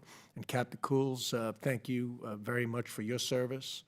And I don't have any other further questions, so Chairman, I yield back. Thank you, Mr. Muser. That concludes, I think, our work with our second panel. So you are now all excused. Thank you very much for your testimony and for your answering our questions. I'd now like to invite Mr. Larry Moll, Chief Consultant, Population Health Services, Patient Care Services of the Veteran Health Administration, to come to the table. And I'll just take a note that we have statements for the record from Ms. Thelma Roach-Sari of the Nurses Organization of Veterans Affairs. We have Mr. Eric Gopal, also submitting a statement, founder and CEO of Veterans Cannabis Coalition, VCC. Mr. Morgan D. Brown, National Legislative Director, Paralyzed Veterans of America. Mr. J. David Cox of AFG. Mr. Randy Irwin, National President of the National Federation of Federal Employees. Mr. William Addig, the Union Veterans Council of the AFL-CIO. Mr. Brett W. Copeland, Executive Director of the Veterans Healthcare Policy Institute. Mr. David Holloway, National Association of Government Employees. And Mr. Justin Streckel, Political Director of National Organization for Reform of Marijuana Laws, otherwise known as NORML. They have all submitted statements for the record. Mr. Moll, welcome. Thank you for testifying today. I will begin. Oh, no, you need to do your 5 minutes of, go ahead. 5 minutes, you have 5 minutes, Mr. Moll. And go Highlanders. Good afternoon, Chairman Takano, Ranking Member Rowe, and members of the committee. Thank you for inviting us here today to present VA's views excuse me, on a number of important bills covering cannabis policy, transitional care for women's veterans, and ensuring that language is not a barrier to access to VA services. We are unable to provide views on today's written testimony on 4 proposals that were added recently to the agenda, but we'll follow up with the committee as soon as possible. Regarding the bill to require continuation of Women's Health Transition Training Pilot Program, I am pleased to share that last week, VA committed to a permanent women's health component to the Transition Assistance Program by 2021. In the interim, VA will provide the pilot activities currently in place for active duty service members. Although we have no objections to this enactment, we do not believe this bill is now necessary. Concerning the bill making fact sheets available in English and Spanish, VA agrees that it is important that we help ensure that language is not a barrier for those seeking care or other services from VA. VA publishes many critical materials in English and Spanish, including VHA enrollment forms and our annual guide to benefits.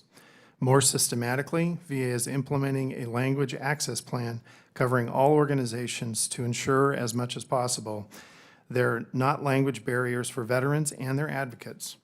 Given the breadth and complexity of VA program, VA favors this more systematic and flexible approach as opposed to a statutory mandate for one category of document. As a result, VA does not support this legislation. We are glad to discuss our current efforts with the committee. Next, I begin my discussion on the medical cannabis bills by setting out the current landscape. According to the National Conference on State Legislatures, 47 states, the District of Columbia, and 3 of 5 territories have some form of state or territory regulation on medical cannabis use. These laws permit various types of cannabis-derived products to cover various symptoms and conditions. These laws greatly vary from each other and conflict with federal law, which classifies cannabis as a Schedule I controlled substance. That complex legal landscape makes it important that legislation in this area receives a thorough airing, and we appreciate the committee's attention to these issues today. It is critical for the committee, veterans, and the public to know that veterans will not be denied VHA services solely because they participate in state-approved programs, and that clinical staff may discuss marijuana use with their patients.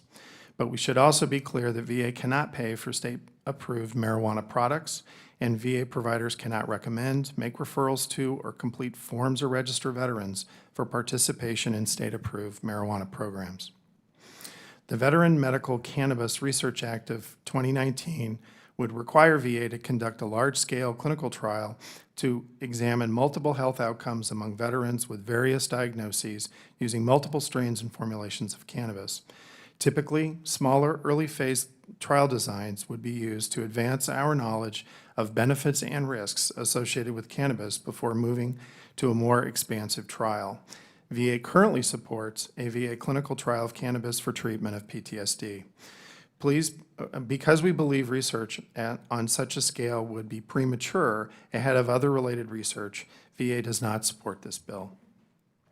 The VA Equal Access Act would require VA to authorize its physicians and other healthcare providers to provide recommendations and opinions to veterans who are residents of states with state-approved marijuana programs. While VA encourages its providers to discuss marijuana use with veterans, we cannot support this bill for the detailed reasons provided in my written statement, namely that there are legal issues presented by the legislation that will require significant involvement of other agencies to resolve. The VA Survey of Cannabis Use Act would require VA to enter into an agreement with a federally funded research and development center to conduct nationwide surveys to measure cannabis use by veterans. We have significant concerns detailed in our testimony, one of which is that we believe veterans and providers will not want to participate, despite the survey being anonymous. Moreover, the survey results would likely only be meaningful if we knew where veterans lived and where providers practice. Information that could compromise the identity of the veterans and the providers. That is why VA cannot support this bill. The bill, training in the use of medical cannabis for all VA primary care providers, would require VA to train these specific providers in the use of medicinal cannabis. We already make available to all providers information sessions on cannabis, including the latest on marijuana use and side effects, treatment implications for veterans with PTSD, and on caring for patients who use marijuana at the end of life. In addition, VA's academic detailing program provides resources for providers to have meaningful conversations on cannabis with their patients. As a result, we do not believe that this legislation is necessary. This concludes my statement. I would be happy to answer any questions you or other members of the committee may have. Thank you, Mr. Moll. I'm going to call upon, as a courtesy to Dr. Rowe, call on him first for 5 minutes. Thank you, Mr. Chairman. I have a phone call here in just a couple of minutes about some veterans issues at home. For just clarification, Dr. Moll, the Secretary has testified multiple times before this committee and before the Senate Committee on Veterans Affairs, expressing his desire for the AIR Commission to begin their important work as soon as possible and asking Congress for our help in accomplishing that. Given that, is it fair to say the VA is supportive of 3083? I can answer with, I don't think VA has put out its official position. I agree with you that the Secretary has made statements in support of that, and that's as far as I can comment, sir. And the AIR Act requires a VA, I know because we wrote it on this committee, to consult with VSOs as it conducts its market assessments. Explain VA's efforts, because we heard some objection to that, probably rightfully so, or plans to consult with VSOs as it conducts market assessments. Have you all decided how you will do that? I think that's a fair ask of the VSOs. Yeah, and I agree with you. I will need to take that back for additional information because I don't know what that particular office is doing, but I can get that and bring that information back to you, sir. We appreciate you doing that. And can you clarify for the record that the market assessments that are required for the Air Commission are the same market assessments that Secretary Wilkie has testified will be completed by June of 1 year from now? Yes, they are. Okay, so in other words, what we will have a year from now are the market assessments across the country. And I think what I heard the Secretary say multiple times, as a matter of fact, I know what I heard him say multiple times, is that if you wait a subsequent year, then you've got data that may not be accurate that you're making making decisions on. The other side of that is, and I've said it from the very beginning when I started the discussion in my office with the VSOs, that I had rather make sure that we get it right than fast. And I don't think this is a fast, and as a matter of fact, I don't think we have any choice but to do this. And whether it's the Air Commission or some other commission, it's just not the way VA provides health care anymore. And if you look at what the VA is doing around the country, which I wholeheartedly applaud them for, is pushing more and more of the care out into the community where the veterans actually live. That was the idea of the Mission Act. So if you're in Los Angeles where the traffic, I mean, it's horrific. I can drive to several states from the time I can get 30 or 40 minutes in downtown LA to put that care closer to the veterans. That's the purpose of all of this. And to repurpose those buildings, and I've challenged every medical center that I've gone to in the last 3 years, because we've done it at our own medical center at home at Mountain Home VA in Johnson City. Start thinking about how you would like your medical center to look in 3, 5, or 10 years from now, and what demands are being made. We know that the veteran population is, the actual numbers are going down. Hopefully the number of veterans will go up. I hope that the number of veterans that use the VA goes up and not down, and I think it will. So with that in mind, I would think that we could get started with this, with our partners in the VSOs, and it doesn't mean you're going to end any quicker. You're not, by law. You're just going to get started a little sooner is all. Am I correct in that? I think Maybe I'm you haven't not. read the AIR Act. Yeah, I mean, I'm not well enough connected to know the pieces to know how it starts once you get through the market assessments. I don't know all the other milestones, so that's hard for me to comment on. Okay. But again, I can take that back, sir. Thank you. I yield back. Thank you, Mr. Chairman. Thank you, Dr. Rowe. I'll now recognize myself for 5 minutes. Mr. Mole, have VA leaders recently spoken to the employees and veterans at the VA Medical Center in San Juan, Puerto Rico? Yeah, I don't have an answer You to would that. know. Yeah. What I wanted to know is whether the San Juan Medical Center has Spanish language materials they need to communicate with veterans and conduct training at the hospital. I don't imagine you would know that either. I only know to some extent because of Spanish articles I've worked on historically, but what was mentioned earlier today about the Mission Act and materials developed for Spanish, that's the first I heard of that, so. Okay. Do you know of any effort on VA's part to staff the Veterans Crisis Line so it can assist Spanish language speakers nationwide? Yeah, I don't know that. I can get that for you, sir. Okay. Were you aware that Puerto Rico had created its own Spanish language Veterans Crisis Line and that it's not being answered? That I did not know. Okay. I just want to make sure that the department, through you, the Yes. department is aware of this and can maybe address these questions. Has VA conducted any studies or collected data to determine whether Spanish-speaking or non-English-speaking veterans are accessing benefits at the same rate as English-speaking veterans? Not to my knowledge, but I'm not in that program office that would do that, but that's another one to I'd be answered. appreciate Yes. your getting back to my staff on, Yes, sir. on that. Now, I want to turn to medicinal cannabis. Mm-hmm. If the VA has concerns with the VA Medicinal Cannabis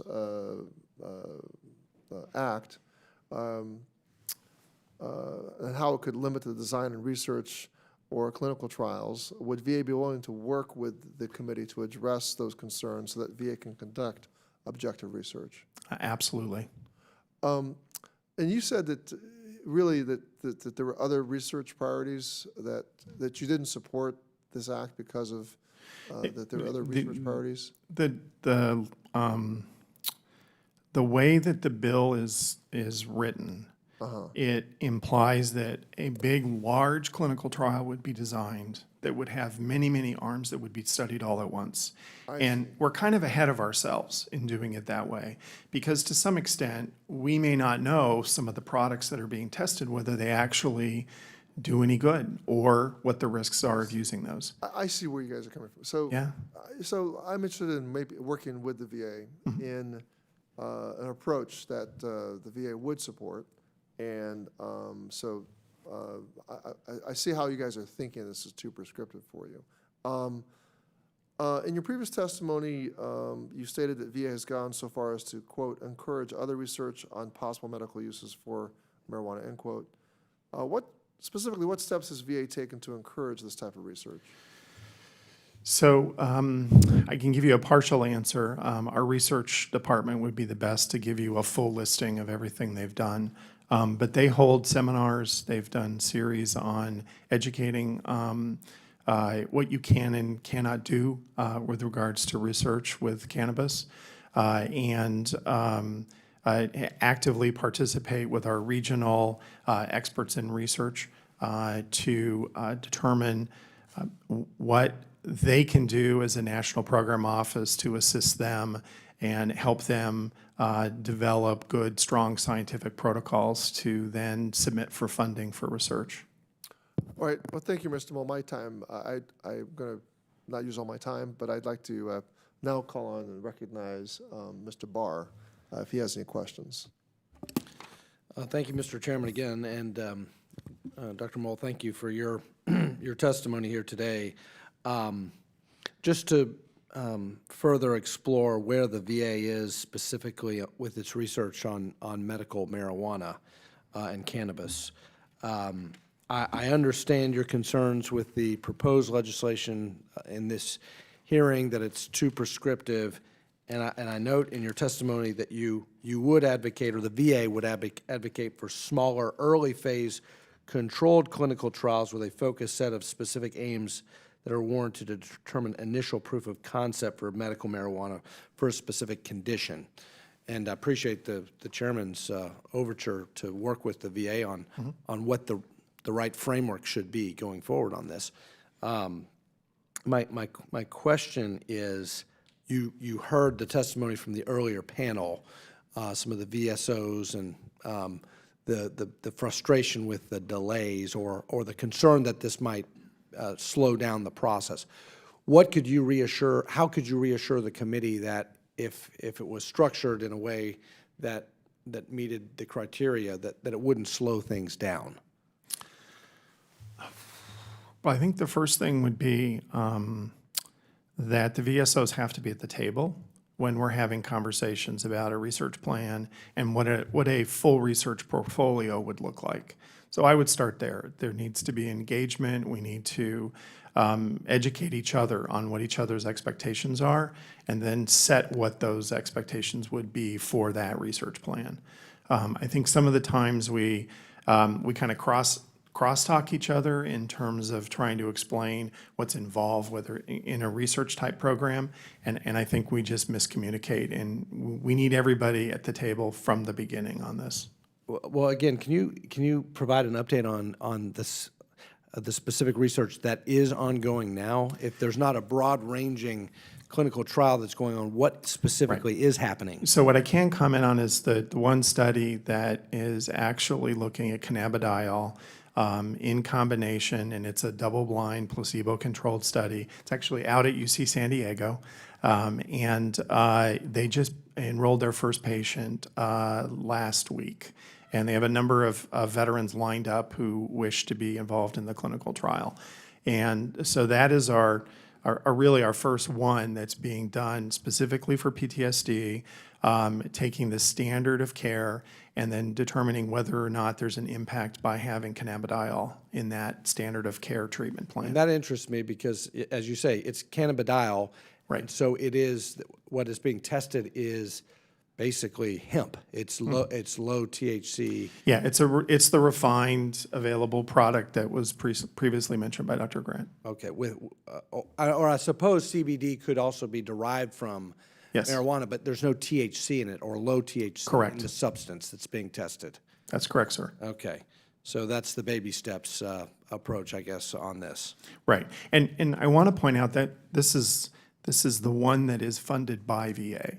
There are other VA researchers that are getting funding from other sources, as well as other university researchers and so forth that are looking at this. So I think when we're trying to assess what sort of work is going on out there, I think we need some sort of catalog or something to understand all these different studies, so that when VA comes up with, here's the portfolio we're going to do, it actually complements what else is going on. Sorry. Doctor, are there any preliminary findings so far with the CBD and PTS? No, they just started enrolling patients. Okay, very good.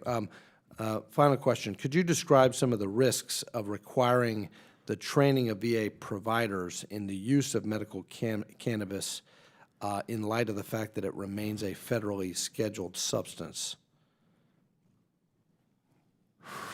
I'd have to defer to our colleagues over at Department of Justice and what they decide they want to prosecute or not. Yeah, I guess the reason, what motivates that question is some of the other legislation that's being considered here today on training. It appears to put the cart before the horse. I think we do need to come to a consensus on an expedited, good, thoughtful, research-driven, evidence-based approach to research. But training VA providers before we have all the evidence in seems a bit premature. So with that, Mr. Chairman, thank you, and I yield back. Thank you, Mr. Barr. I now recognize Mr. Levin for 5 minutes. Thank you, Mr. Chairman, and thank you, Doctor, for being here today. I'm trying to understand the timeline and where VA really is on this issue. In 2017, there was a poll conducted for the American Legion, showed that support for medical cannabis and research on medical cannabis was high across veterans and caregivers, all age ranges, genders, political leanings, and geography. Showed 92% of all respondents supporting medical research, medical marijuana research, 82% of all respondents supporting legalizing medical cannabis. Are you familiar with that poll? Yes.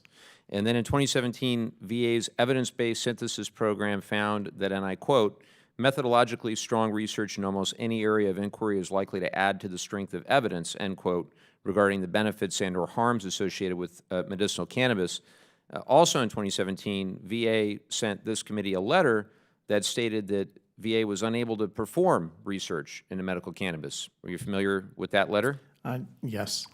And then after some back and forth in the media, your spokesman, or VA spokesman, a gentleman named Kurt Kaschauer, admitted that VA could in fact perform the research, but found pursuit of the research to be overly burdensome. Are you familiar with that 2018 statement? Yes, I am. So then in 2019, VA met with staff where they expressed support for the need for research, but seemed to further muddy the waters and confuse things. Can you clarify what the VA's position is on cannabis research? So VA can do research. The research is initiated by our investigators across the field. They're to do research on cannabis, given its schedule on controlled substance, has some extra steps in the process. None of those steps are onerous, as evidenced by the fact that you see that our San Diego site was able to set this up fairly quickly. Once they got through their funding and once they started moving, actually getting product and bringing it in and working with it was relatively straightforward. And that investigator has made a nice training video for anyone else who needs to go through the process. So we can do clinical trials, and the process it takes to bring the product in and then study it is doable. So when I go back to my district, which I do every weekend, which has UCSD in it, and I speak to veterans, which I do virtually every weekend, what am I to tell them when they ask, when is this actually going to happen? When is this research going to occur? when is the VA going to listen to the 92% of veterans across all political stripes and ideologies that want to see this done? I think you can start by hopefully proudly saying that your local VA actually has a study. They have begun enrollment. If any of those veterans are interested actually in participating in the study, and they can go to clinicaltrials.gov and they can look up that study. They can just type in veterans and cannabis and they will get that study. And you may find that some of your voters back home are really interested in participating or not. But I think you can tell them we've begun this process. We have gotten over these initial hurdles, and we're going to continue to encourage VA investigators to investigate cannabis. Thanks, Doctor. I appreciate that. I wanted to shift for a minute, with the time I have left, to the Veterans Equal Access Act. In the 2009 guidance issued by the DOJ that you cited in your testimony, the agency accepts that in the Ninth Circuit, which includes my state of California, physicians' ability to recommend cannabis use to their patients is a right protected by the First Amendment. What efforts has VA taken to allow physicians within these states to enjoy their First Amendment right to make these recommendations? It's the decision that or the opinion that we requested back then from DOJ came to us as quoted in the testimony, that what is the precedent as federal employees is the Controlled Substance Act. And to my knowledge, since the 2008, I do not believe there's been another request to DOJ to revisit that opinion. All right. I appreciate your being here. Look forward to working together on this issue and others, and I'll yield back the balance of my time. Thank you, Mr. Levin. This legislative hearing has been well attended and very informative. Again, I'd like to thank the witnesses. I thank you, Dr. Moll, for appearing before us today. You're excused. I'd like to thank all the witnesses from our 3 panels for their testimony. All members will have 5 legislative days to revise and extend their remarks and include extraneous material. Again, thank you for appearing before us today, and this hearing is now adjourned.